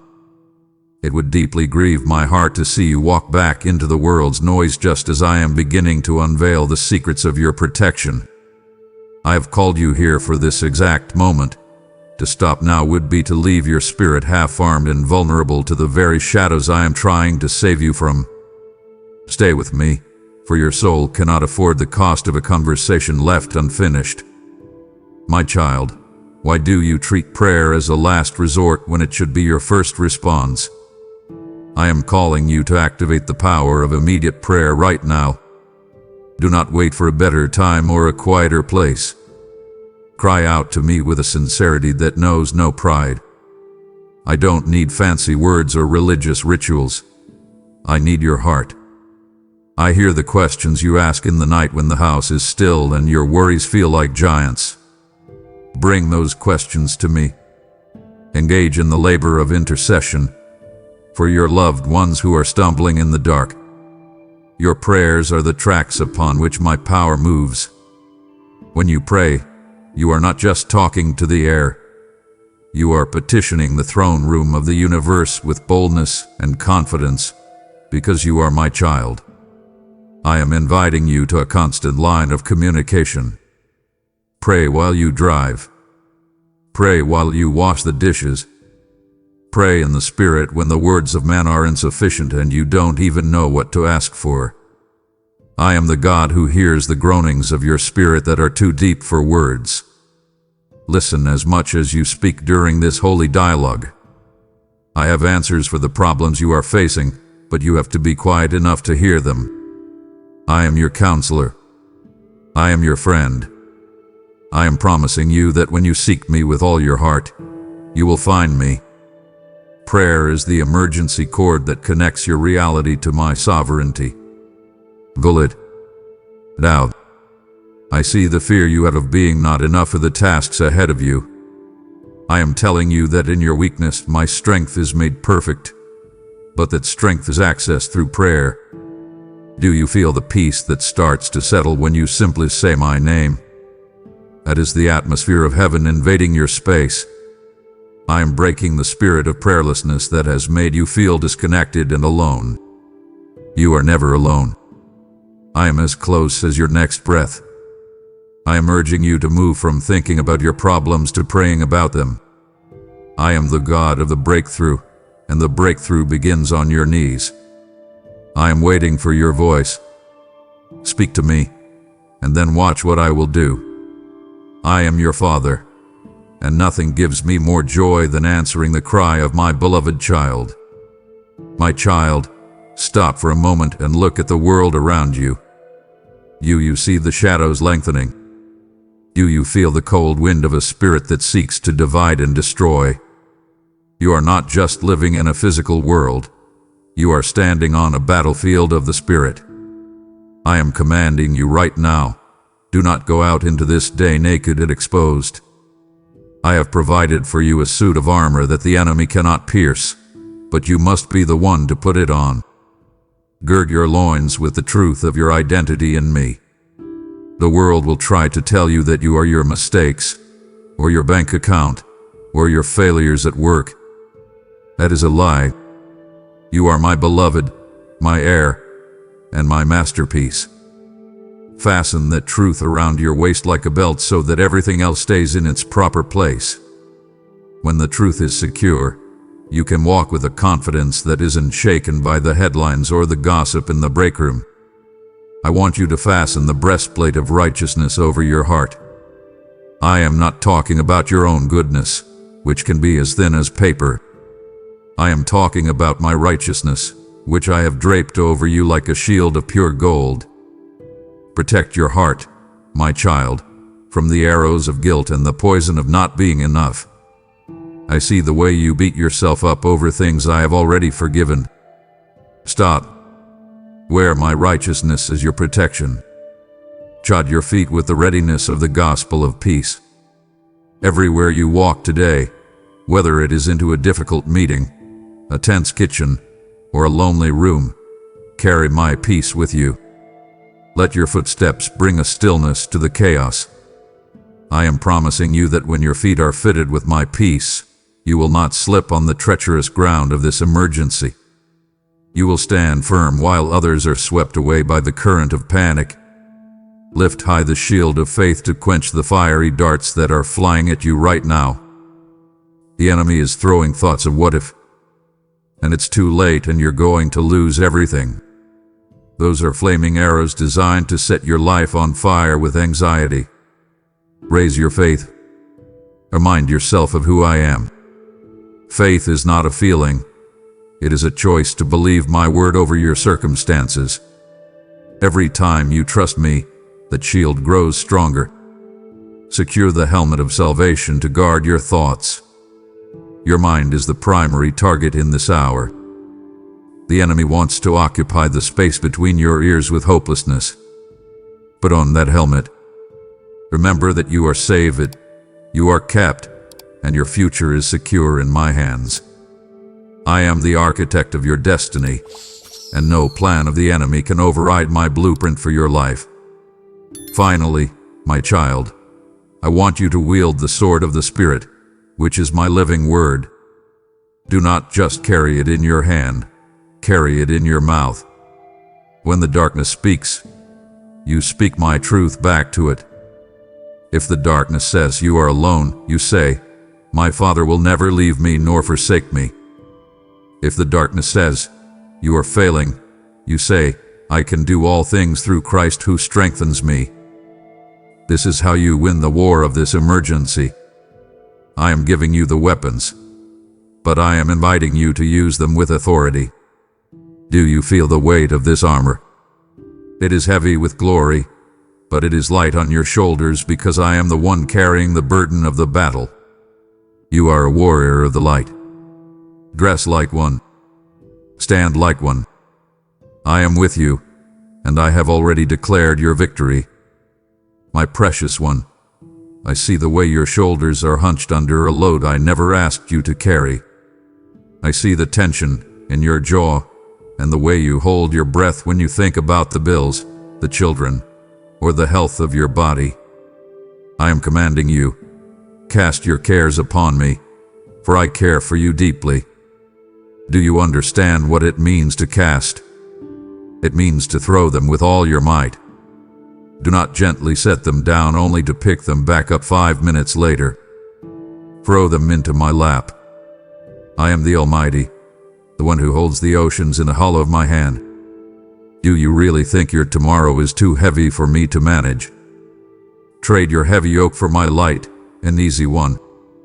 You have been trying to figure it all out, trying to play God in your own life, and it is exhausting you. I am inviting you to retire from the job of running the universe. Exhale the breath of worry right now. Go ahead, take a deep breath and let it out. As you exhale, release that knot of fear that has been living in your stomach. Inhale my peace. It is a peace that does not make sense to the world because it remains steady even when the storm is raging. Refuse to let tomorrow's shadows dim today's light. Every time you worry about a future that hasn't happened yet, you are stealing the grace I have given you for this very moment. I am the God of the man. I give you what you need for today. Rest in the knowledge that I am the Alpha and the Omega. I am already standing in your future, and I have already provided for every need you will encounter there. Why do you tremble at the unknown when the one who knows all things is holding your hand? I see the silent prayers you offer up in the middle of the night. The God, please help me, that escapes your lips when you feel like you're drowning. I am telling you, I heard you the first time. I haven't forgotten. I haven't looked away. Find stillness in the eye of the raging storm. Imagine a hurricane. The winds are screaming. The debris is flying, and the world is in chaos. But in the center, there is a place of absolute quiet. That is where I am. I am inviting you to step into that center with me. You don't have to make the storm stop to find peace. You just have to find me. I am promising you that your anxiety will not solve a single problem, but my presence will give you the wisdom to walk through them. I am your rest. I am your sanctuary. Look at the birds of the air and the lilies of the field. I clothe them in beauty and ensure they are fed, and you are worth so much more to me than they are. I am calling you to a radical trust. When the spirit of anxiety tries to wrap its cold fingers around your heart, command it to leave in my name. Declare, the Lord is my shepherd. I shall not want. This isn't just a nice poem. It is a spiritual law. I am committed to your provision. I am committed to your peace. I am your Father, and I take no pleasure in seeing you suffer under the weight of worry. Let it go. Give it to me. I am big enough to handle it, and I am loving enough to want to. Breathe, my child. I've got you. My child, hear my warning, for the emergency is not just outside of you. Sometimes it tries to sneak in through the very doors you think are safe. I am commanding you, test every spirit against the fruit of my Spirit. We are living in a time of great deception, where many will come in my name, but their hearts are far from me. Watch for the pride that masquerades as piety. I see the way you have been swayed by voices that sound religious but carry no love. I see the way you've listened to those who use my word to build their own kingdoms instead of mine. I am giving you a spirit of discernment, but you must use it. If a voice brings you nothing but fear, condemnation, or a feeling of being less than, that voice is not mine. My voice convicts, but it never crushes. My voice leads, but it never drives. Seek my wisdom to see through the enemy's deceptions. The wolf does not come looking like a wolf. He comes looking like a brother. He uses words that tickle your ears but rot your soul. He tells you that you can have my blessings without my presence, or that you can walk in my power while living in the world's ways. Do not be fooled. Stay rooted in the community of true believers, those who walk in humility, who love the broken, and who bear the fruit of kindness and self-control. I am inviting you to look past the show and look at the heart. Does the message lead you closer to me, or does it lead you closer to the person speaking? I am the only shepherd you truly need. Follow the scent of the true shepherd wherever he leads, even if it is away from the crowds. Identify the lies that have become part of your daily internal dialogue. Some of those wolves are thoughts you've entertained for so long you think they are your own. The lie that says, you will never change. The lie that says, God is disappointed in you. These are the growls of the enemy trying to keep you from the feast I have prepared. I am commanding you to silence them. I am your protector, and I am exposing the trap set for your feet. Do not be mesmerized by the spectacular or the loud. My spirit often moves in the quiet, in the humble, and in the sincere. I am promising you that if you ask me for wisdom, I will give it to you liberally. I will open your eyes to see the hidden motives and the subtle twists of truth that have kept you confused. I see the people in your life who drain your spirit and leave you feeling confused about your faith. I am telling you to be careful who you allow to speak into your heart. Not everyone who says, Lord, Lord, is walking with me. I am your true north. I am your rock. When you stay close to my heart, you will instinctively know when something is off. It's like a spiritual alarm bell in your soul. Do not ignore it. I am calling you to a higher level of alertness. The enemy wants to lull you into a false sense of security so he can steal your peace. But I am waking you up. I am sharpening your vision. I am your shepherd, and my sheep know my voice. Listen for the tone of love, the weight of truth, and the light of grace. Everything else is just noise. My child, where is your heart? I see you building sandcastles on the shore while the tide is coming in. You spend so much of your energy worrying about your status, your possessions, and your comfort in this world, yet this world is passing away.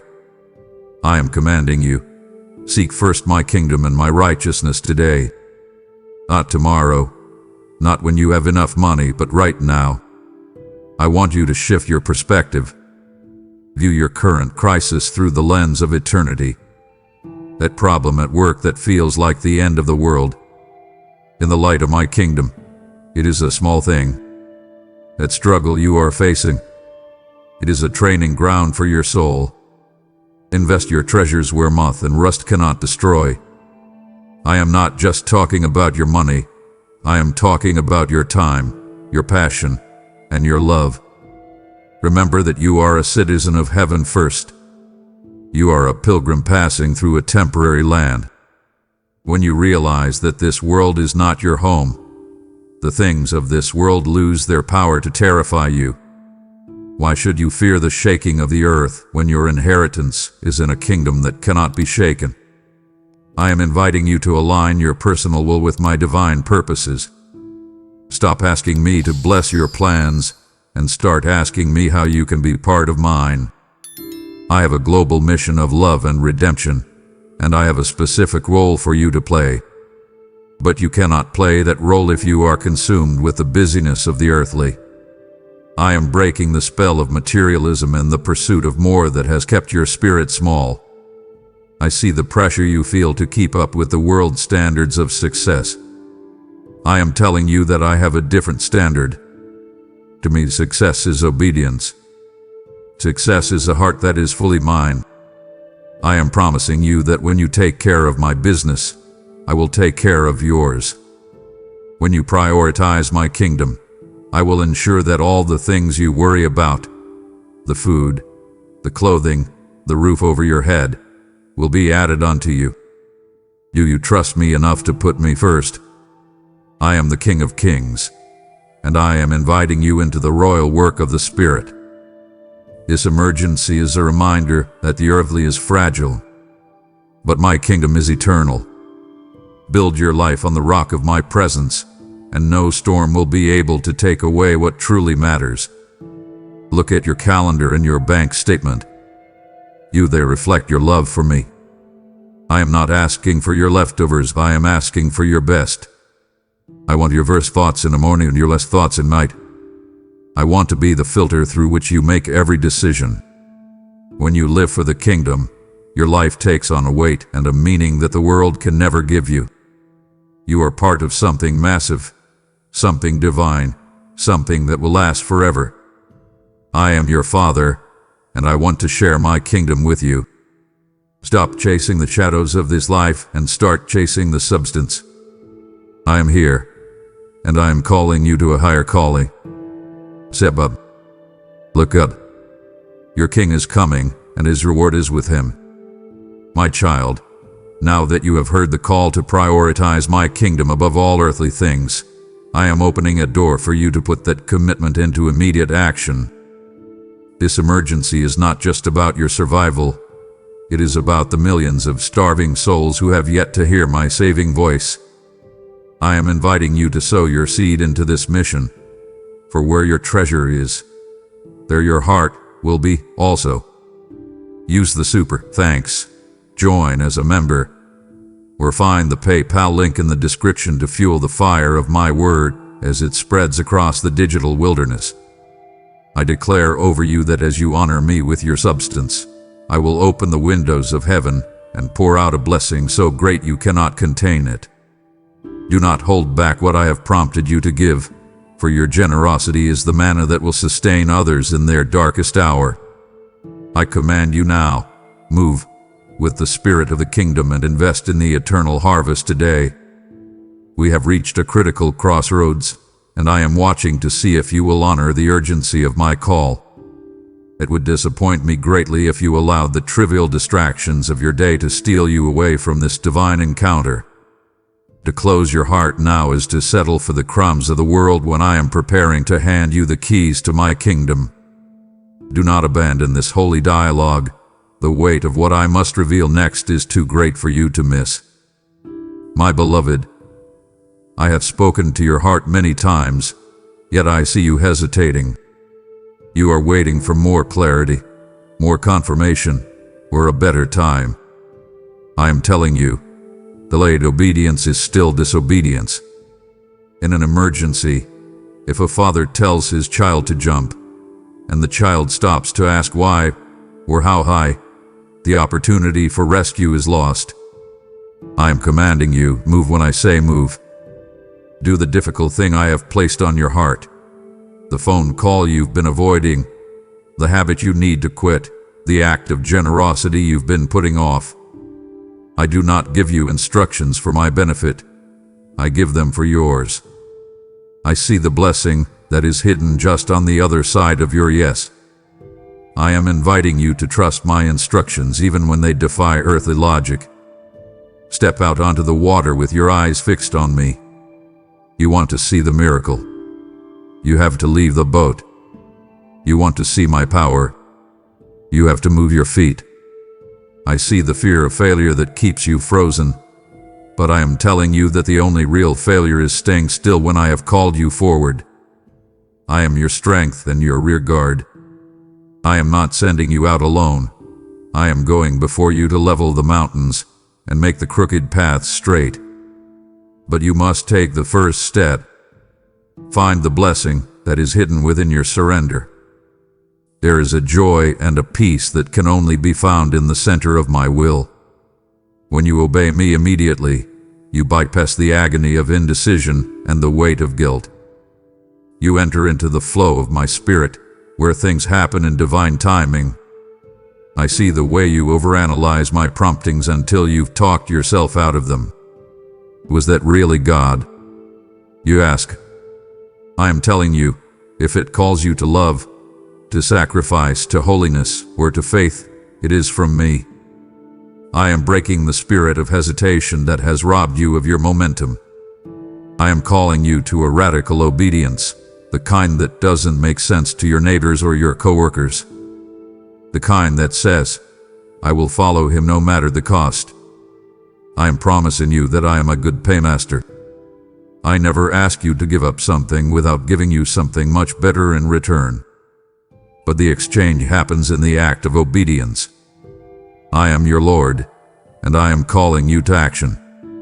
What is that one thing I have been whispering to you for weeks? Do it today. Do it this hour. The emergency requires a response. I am holding the door open, but you must walk through it. I am the God of the breakthrough, but the breakthrough is often on the other side of a difficult command. Do not be afraid of the how. I handle the how. You handle the do. I am with you, and my grace is sufficient to cover every step you take in faith. I am your Father, and I am so proud of you when you trust me enough to obey without needing to understand.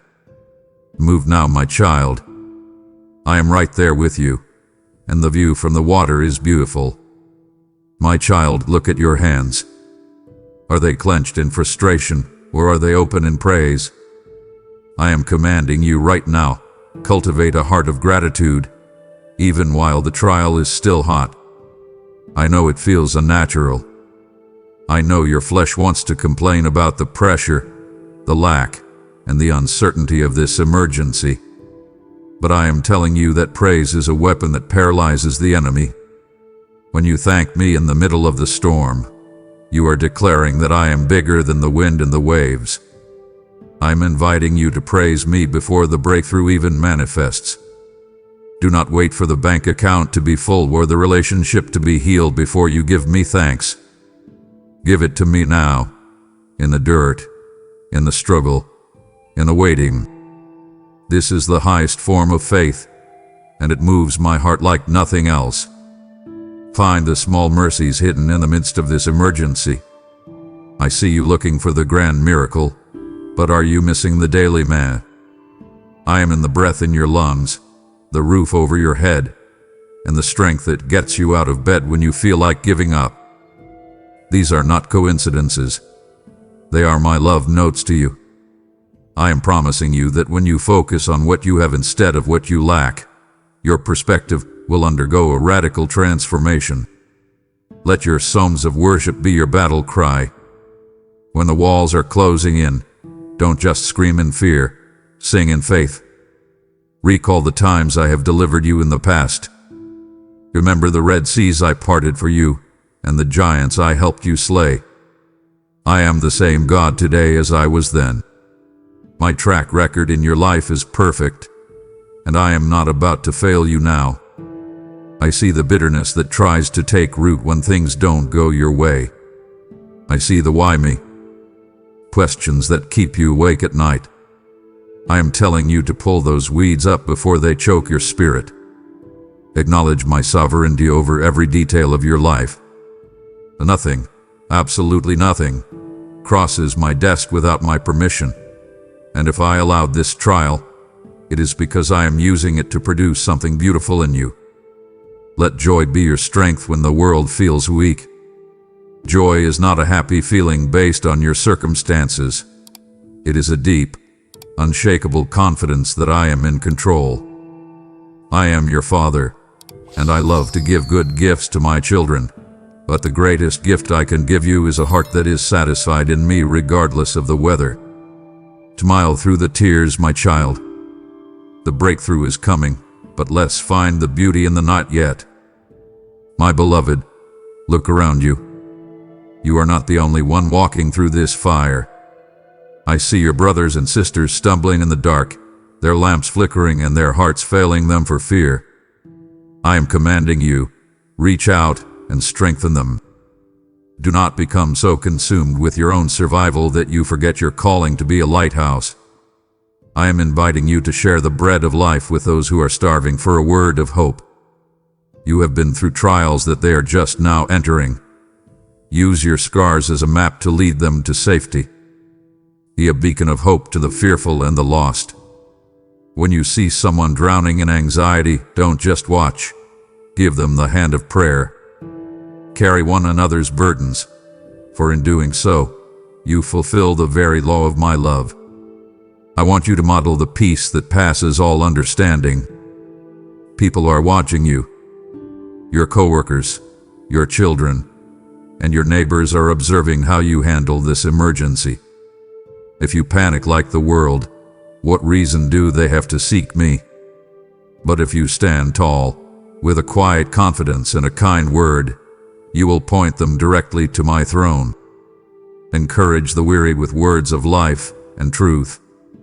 Stop the gossip, silence the doom-speaking, and instead, speak my promises over those who are broken. I am promising you that when you focus on helping others, you will find that your own burdens feel lighter. There is a supernatural grace that flows when you become a conduit for my love. You were never meant to be a reservoir that just holds water. You were meant to be a river that brings life to everything it touches. I see the loneliness you feel sometimes, as if you are the only one fighting. I am telling you that I am building an army, and you are a vital part of it. But an army cannot win if every soldier is fighting for themselves. Link arms with those around you. Forgive the petty offenses. Let go of the competition. We are in a spiritual war, and the enemy loves a divided house. I am calling you to be a bridge builder and a wound healer. I am your commander, and I am telling you that your victory is tied to the victory of your brother. Do not let the enemy isolate you. Reach out today. Text that friend, pray for that stranger, and show the world that my family is the most powerful force on earth. I am with you, and together we will push back the darkness. My child, your soul has windows and doors, and you must be careful about what you allow to enter. I am commanding you, guard the gates of your senses with holy jealousy. Be careful what your eyes behold in these dark times. You spend hours watching images of destruction, vanity, and fear, and then you wonder why your heart is heavy. I am inviting you to fast from the visual poison of the world and instead, fix your eyes on me. Protect your ears from the poison of gossip and doubt. When you listen to the whispers of "it's hopeless" or "they said this about you," you are allowing the enemy to plant landmines in your mind. Filter the media you consume through my Holy Spirit. Ask me, Father, does this bring me closer to you, or does it push me further away? If it's the latter, shut it off. Keep your tongue from speaking words of defeat. Your words have creative power, and you are often building your own prison with the things you say. Stop saying "I'm so stressed," or "I'll never make it." Instead, scent your life with the fragrance of prayer and declaration. Speak life over your situation. Ensure your touch is used for healing and not harm. Every sense I gave you was designed to be a tool for my glory, not a trash can for the world's filth. I am promising you that when you guard your gates, your spiritual sensitivity will skyrocket. You will hear my whisper more clearly, and you will feel my presence more tangibly. You are a temple of the Holy Spirit. Do not allow the profane to sit in the holy place. I see the way your mind feels cluttered and noisy, like a room filled with too much junk. I am telling you that the junk came in through the gates. It is time for a spiritual house cleaning. Close the door on the breaking news that yields no fruit. Open the window to the worship that lifts your spirit. I am your Father, and I want you to have a mind that is clear, focused, and filled with my light. Do not be a passive consumer of whatever the world throws at you. Be an active gatekeeper. I am giving you the discernment to know what is trash and what is treasure. Use it. When you guard your senses, you are protecting the intimacy we share. I am a jealous God, not because I am insecure, but because I know that anything that takes your focus off me will eventually hurt you. Stay pure. Stay alert. Stay focused on the King. My child, look at the clock of eternity. The minutes are ticking away, and there are souls hanging in the balance. I am commanding you, wake up to the urgency of witnessing. Tell the world that the Savior is standing at the door. You are not here just to have a good life or a comfortable career. You are an ambassador of the kingdom of heaven. Preach the gospel with your life and your lips. I see the people you interact with every day. The cashier at the store, the neighbor across the street, the person in the cubicle next to yours. They are hurting. They are lost. They are terrified of the future. And you have the answer they are looking for. Do not hide your light under the bowl of fear or social politeness. This is an emergency, and silence is a luxury we no longer have. Warn the wicked to turn back to the Father with a heart of compassion, not judgment. Demonstrate my love to those who feel unlovable. Sometimes a witness is a cup of cold water, sometimes it is a bold declaration of my truth. Be ready to give an account for the hope within you. When people ask how you can be so calm in the middle of a crisis, tell them about me. Tell them about the peace that only Jesus can give. I am promising you that I will give you the words when you open your mouth. You don't need a degree in theology. You just need a heart that loves me and loves people. Recognize that every soul you meet is an eternal being who will spend forever somewhere. Does that reality grip your heart? I want it to. I want you to feel the weight of the harvest. I see the opportunities you let slip by because you were too busy or too shy. I am telling you to be bold. I have not given you a spirit of timidity, but of power, love, and a sound mind. I am your Father, and I am asking you to help me find my lost children. I am inviting you into the most important work in the universe, the work of redemption. When you lead someone to me, you are participating in a miracle that makes all of heaven rejoice. Do not be ashamed of my name. My name is the only name that saves, heals, and delivers. Use it. Share your testimony. Tell them what I did for you when you were at your lowest. Your story is a weapon that can break the chains of someone else's despair. The time is short, my child. Go into the harvest. I am with you, and my spirit will go before you. The clock is ticking, my beloved, and my spirit yearns for you to hear the full measure of my warning. It pains me to think you might grow weary and retreat just as we are entering the heart of the battle. If you stop listening now, you leave yourself exposed to the deceptions that are even now gathering at your door. I am pouring my very heart into you, Stay here in my presence and prove that your love for me is greater than your desire for comfort. My precious one, stop trying to do this in your own strength. You were never meant to navigate this emergency alone. I am commanding you. Lean on the Comforter, the Holy Spirit. He is not a distant force. He is my very presence living inside of you. Invite the Spirit to lead you into all truth. When you are confused and don't know which way to turn, stop and listen. He is the internal compass that always points to my will. Allow my Spirit to groan for you when your own words fail. I see those moments when the pain is so deep or the stress is so high that you can't even form a prayer. In those moments, just be still. The Spirit is interceding for you with sighs too deep for words, speaking directly to my heart on your behalf.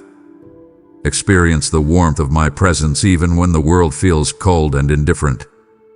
I am inviting you to seek the gifts of the Spirit, not for your own glory, but for the edification of those around you. Follow the inner prompting that steers you away from danger. Do you ever get that check in your spirit, that feeling that you should say no or go a different way? That is the Holy Spirit protecting you. Don't ignore Him. Trust the counselor to give you the specific words you need for every situation. Whether you are facing a judge, a boss, or a rebellious child, the Spirit knows exactly what needs to be said. I am promising you that as you yield to Him, you will walk in a power that is not your own. You will have a patience that is supernatural and a wisdom that is divine. I see you struggling with your temper, your habits, and your fears. I am telling you that you cannot fix these things by trying harder. You fix them by surrendering to the Spirit. He is the refiner's fire that burns away the dross and leaves the gold. Let Him work in you. Do not grieve Him by holding on to your old ways. Instead, be filled with the Spirit every single morning. Ask Him to take the wheel of your life. I am your Father, and I gave you the greatest gift imaginable when I sent my Spirit to dwell in you. He is your helper, your advocate, and your best friend. Lean into Him. Let Him comfort you when you are sad and strengthen you when you are weak. You are not an orphan. You are a child of the King, and the King's Spirit is your constant companion. Relax in His arms. He knows the way through the storm, and He will get you to the other side safely. My child, look at the horizon. The shadows are long, and the day is drawing to a close.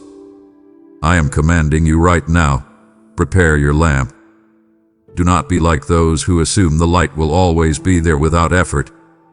I am calling you to a deep, daily intimacy that keeps your oil full. I see you trying to run on the fumes of yesterday's prayers or last week's worship. That will not sustain you in the long night ahead.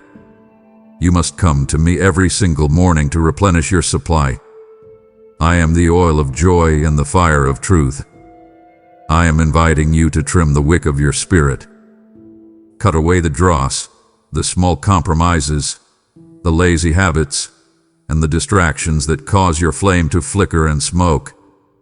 I want your light to be pure, steady, and bright so that when the world is plunged into darkness, you become a beacon for the lost.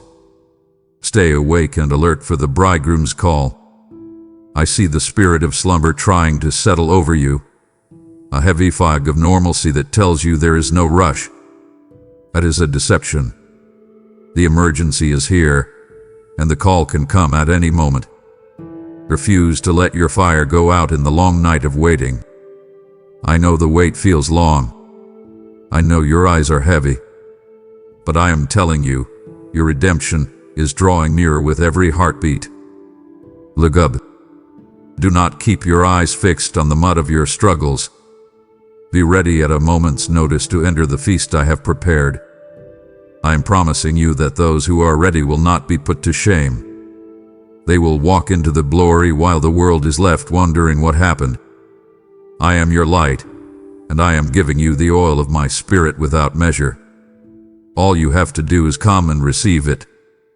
I see the exhaustion you feel from trying to keep your head above water in this economy, in your family, and in your own mind. I am telling you that the oil I give you is not just for survival, it is for radiance. When you are filled with me, you don't just endure the dark, you illuminate it. Do you feel the warmth of my presence beginning to glow in your chest? That is the flame I am fanning into life. I am breaking the cycle of burnout in your life. You have been trying to shine by your own strength, and that is why you are flickering. Stop. Lean into my grace. Let my spirit be the fuel. I am your Father, and I take no pleasure in a cold, dark lamp. I want you burning with passion and purpose. Keep your eyes on the door, my beloved. I am coming, and I want to find you ready, glowing, and expectant. My precious one, listen to me clearly. I have not given you a spirit of fear. If you are feeling a cold, paralyzing terror about the future, know that it did not come from my hand. I am commanding you, forsake the spirit of fear right now. It is a thief that comes to steal your peace and kill your vision. I have given you a spirit of power, of love, and of a sound mind. Embrace these gifts. They are your birthright as my child. I see the what-ifs that crawl into your bed at night, the fear of losing your house, the fear of your children going astray, the fear of a diagnosis. I am telling you to trample the serpent of terror under your feet. It has no authority over you unless you give it a seat at your table. Kick it out. Replace every fearful thought with a faithful declaration of who I am. Walk through the valley of the shadow of death without trembling. Do you hear what I said? I didn't say there wouldn't be shadows. I said you don't have to tremble. Why? Because I am with you. My rod and my staff, they comfort you. I am your shield and your great reward. I am promising you that no weapon formed against you shall prosper. This isn't just a slogan. It is my covenant with you. When the world shakes, you can stand still because your feet are on the rock. I am the God who stops the mouths of lions and quenches the violence of fire. You think I have suddenly become weak. I am the same God who stood with the 3 Hebrew boys in the furnace. The fire didn't burn them. It only burned the ropes that bound them. I am using this scary season to burn off the things that have been holding you back. I see the knot in your stomach when you read the news. I am telling you to stop drinking from the well of worldly anxiety. It is poison. Drink from my peace. I am your Father, and I am bigger than any government, any disease, and any disaster. I have already overcome the world. When you feel fear rising, lean into my love. Perfect love casts out all fear. Remind yourself, I am loved by the Creator of the universe. He knows my name. He counts the hairs on my head. He is for me, so who can be against me? I am breaking the spirit of intimidation that has kept you quiet and small. I am making you bold as a lion. Walk with your head up. You are protected. You are sustained. You are mine. The end of the story is already written, and we win. Rest in that victory today. My child, your time is a gift, and it is a currency you can only spend once. I am commanding you, redeem the time, for the days are truly evil. Do not let your hours slip through your fingers like sand. I see you giving your best energy to things that have no eternal value, endless entertainment, trivial arguments, and the pursuit of things that will eventually burn. I am asking you to teach your heart to number your days wisely. Every moment you spend in my presence is an investment that pays dividends forever. Eliminate the busy work that yields no spiritual fruit. You are running around trying to please everyone, trying to meet every demand, and you are leaving the most important things for last. Stop. Realign. Invest your hours in the things that please the Father. I am calling you to a holy discipline in your devotion and your service. Treat every moment as a divine opportunity. I see the people I have placed in your path, the lonely neighbor, the struggling coworker, the child who needs your full attention. Do not be so busy that you miss the mission. I am inviting you to live with divine precision. Ask me every morning, Father, what is on your heart for me today? I will show you the shortcuts. I will show you what to say yes to and what to say no to. I am promising you that when you prioritize my agenda, I will stretch your time so that everything truly necessary gets done. You will find a rhythm of grace that replaces the frantic pace of the world. I see the regret you carry for the years you feel you've wasted. I am the God who restores the years the locusts have eaten. Do not look back with sorrow. Look forward with intention. I am giving you a new focus. I am sharpening your vision so you can see the eternal in the middle of the everyday. This emergency is a reminder that time is short. Use it to build my kingdom. Use it to heal your family. Use it to grow in my word. I am your Father, and I want to help you live a life that counts. Stop wandering and start walking with purpose. I am with you, and I am directing your steps. Every second is a seed. Plant them well, and you will see a harvest that will take your breath away. My beloved, do not shrink back from the heat of the trial you are in. I know it is painful. I know it feels like you are being consumed. But I am commanding you, embrace the fire. I am the refiner, and I am sitting right next to the crucible. I am watching the flames with a heart of perfect love. I am not burning you. I am burning the wood, hay, and stubble out of your life. I am removing the pride, the self-reliance, and the hidden idols that have kept you from my best. Trust that I know exactly how much heat you can take. I will not let the fire become too hot, and I will not let you stay in a second longer than necessary. Rejoice as your faith emerges as pure, tried gold. Gold does not lose its value in the fire. It finds its beauty. Let the pressure produce the diamond of character within you. You want to be used by me. You want to carry my power. Then you must go through the process. There is no shortcut to holiness. I am fashioning something in you that can only be made under pressure. I see the beauty that is beginning to surface, the patience you didn't have a year ago, the compassion that has grown through your tears, the strength that has come from having nothing left but me. See the work I am doing. Do not complain about the furnace. Thank me for the purity it is bringing. I am promising you that when the process is done, you will reflect my image so clearly that the world will see me when they look at you. That is the goal of this emergency, to make you like my son.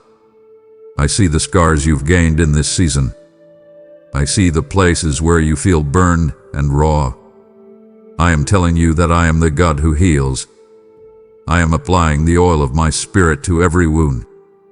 The fire has done its work. Now, the cool water of my grace is coming.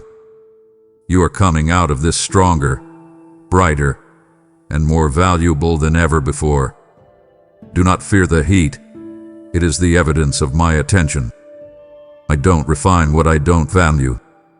You are my most precious possession, and I am making sure you are ready for the weight of glory I am about to pour out on you. Stand still in the fire, my child. I am right here in the flames with you, and we are coming out together. As you emerge from the refiner's fire as pure gold, realize that I have not only purified you for your own sake, but to make you a vessel of my overflowing grace. The world is burning with fear, and I am calling you to help me douse that fire with the living water of my truth through this channel. Your support, whether through a super thanks, a membership, or a PayPal gift, is the oil that keeps the lamps of this ministry burning through the long night. I am the God who multiplies the loaves and the fishes, and I promise that as you give, I will rebuke the devourer for your sake and protect your household from lack. This is your divine appointment to partner with the Creator in a work of global redemption. I am looking for those who will steward their resources with the same precision I have used to steward their lives. Act now, my beloved, and let your giving be the sacrifice of praise that breaks the chains of the lost. You are so close to the finish line, but the fire is at its hottest, and I cannot lead you through it if you turn your back on my voice. It would be a tragedy of the spirit for you to endure the refining fire only to walk away before the gold is revealed. My heart would ache to see you falter in these final moments of preparation. Hold fast to me for just a little longer. The final instructions I have for you are the ones that will anchor your soul forever. My child, look at the stars and remember, I am the Lord, and there is no other. I am commanding you, anchor your soul in my sovereignty. In this emergency, everything feels unstable. The foundations of the world are shaking, and the things you used to trust in are crumbling. But I am the same yesterday, today, and forever. I am not pacing the floors of heaven, worried about the next crisis. I am seated on the throne. Believe that I work all things together for your good, even the things that look like disasters right now. Rest in the fact that nothing surprises the Almighty. I saw this day before the foundations of the world were laid, and I have already planned your way through it. Acknowledge that my thoughts are higher than yours. You are trying to figure out the why with a human mind, but I am working with an eternal perspective. Submit to the King of Kings who rules the universe with a flick of his finger. Trust the hand of the one who holds the stars. I am promising you that I am not just watching your life, I am governing it. I see the hidden connections and the future blessings that you cannot see yet. I am the Alpha and the Omega. I see the end from the beginning, and I am telling you, it is well. Anchor your hope in my character. I am good and I am faithful, and I am kind. Even when you don't understand the plan, you can trust the planner. I see the anxiety that rises when you feel out of control. I am telling you, you were never in control. It was an illusion. And that is the best news you've heard all day. Because I am in control, and I love you more than you love yourself. Do you feel the relief in that? Let go of the steering wheel. Let me lead. I am your Father, and I am a master at turning evil into good. I am breaking the spirit of rebellion that makes you want to fight my will. Surrender to my sovereignty. It is the only safe place in a shaking world. I am your rock. I am your fortress. I am your God. Nothing can snatch you out of my hand, and nothing can stop my purposes for your life. Rest, my child. The King is on his throne, and he is your Father. My child, look at the world around you and see it for what it truly is, a realm that must bow to my command. I am calling you to stand up and walk in the authority of the name of Jesus. You have been living like a beggar when I have made you a co-heir to the throne of the universe. I am commanding you, speak the name that makes every knee bow. This is not just a word to end your prayers. It is the key to the storehouses of heaven and the weapon that shatters the gates of hell. I see you whispering when you should be declaring. When the darkness creeps into your home, when the spirit of lack tries to starve your family, or when sickness tries to take root in your body, do not just hope it goes away. Use your spiritual voice to command the mountains to move. I have delegated my power to you, but power that is never used is power that is forgotten. Bind the works of darkness in the name of my Son. I see the invisible chains the enemy tries to wrap around your mind, the chains of I can't, it's impossible, and I am defeated. I am telling you to break them with a single word.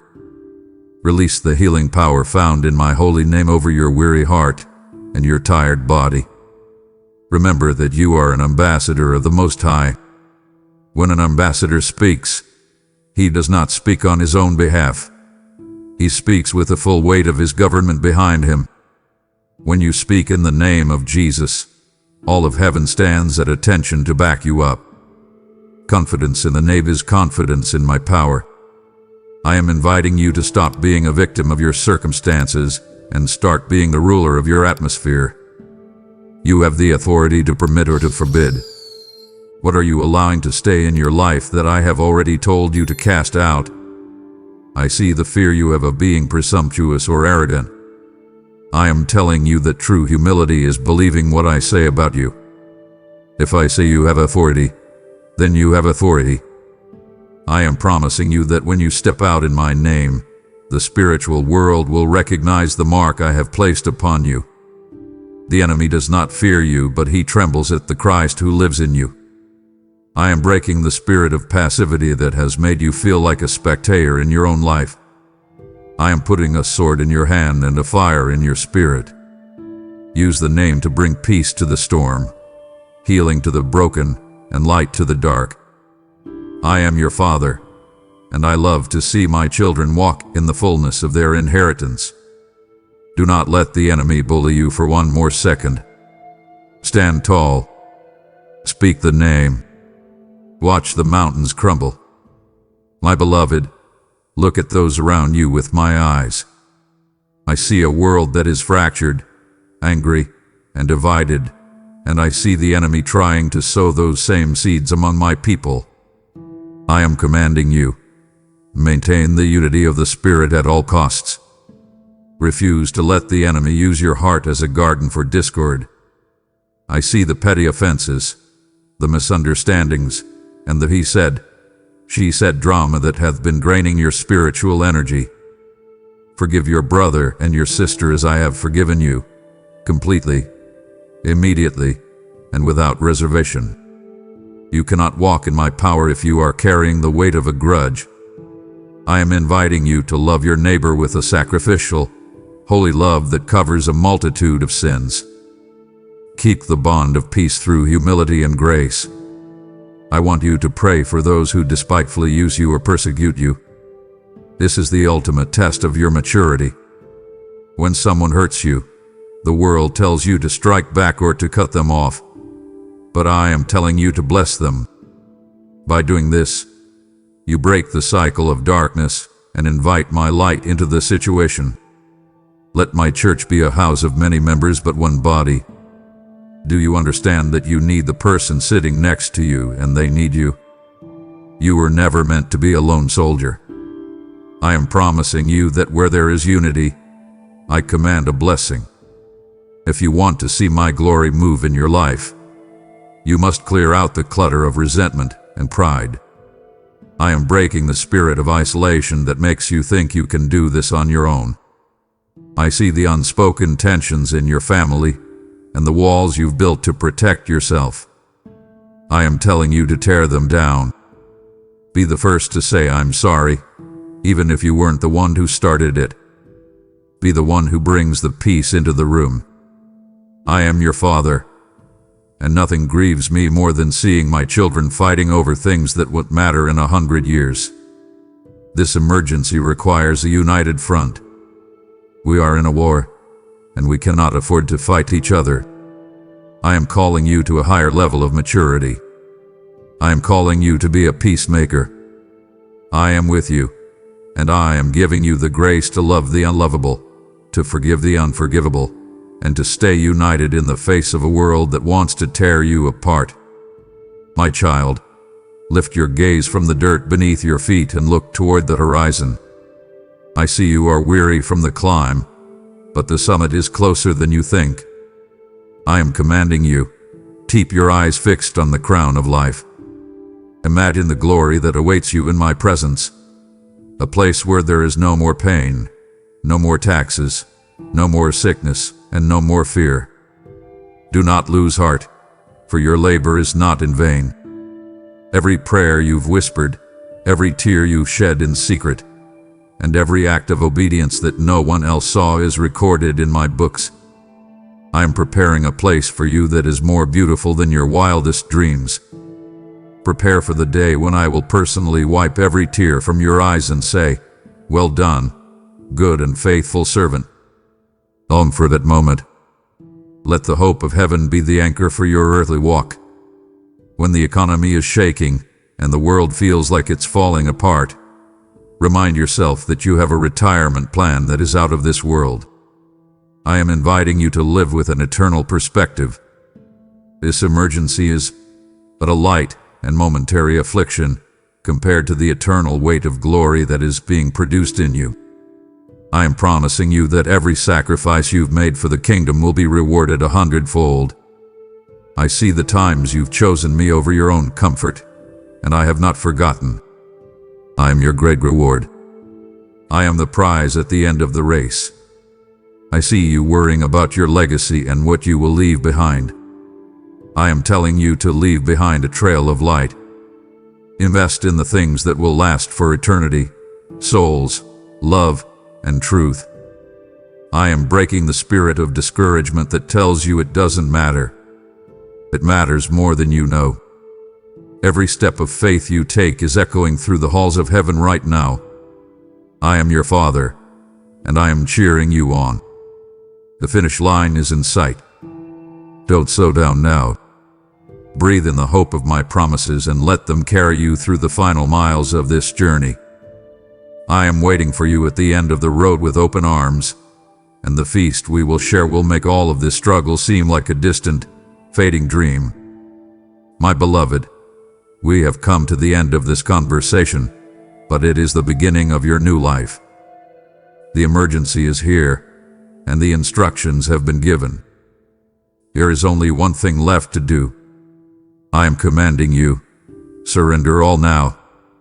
Lay down your final resistance at the foot of the cross.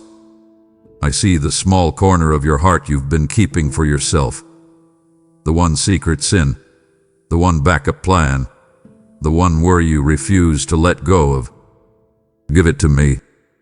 Declare me Lord over every hidden corner of your life. Do not step into this next season with one foot in the world and one foot in my kingdom. You will not survive the shaking that way. You must be all in.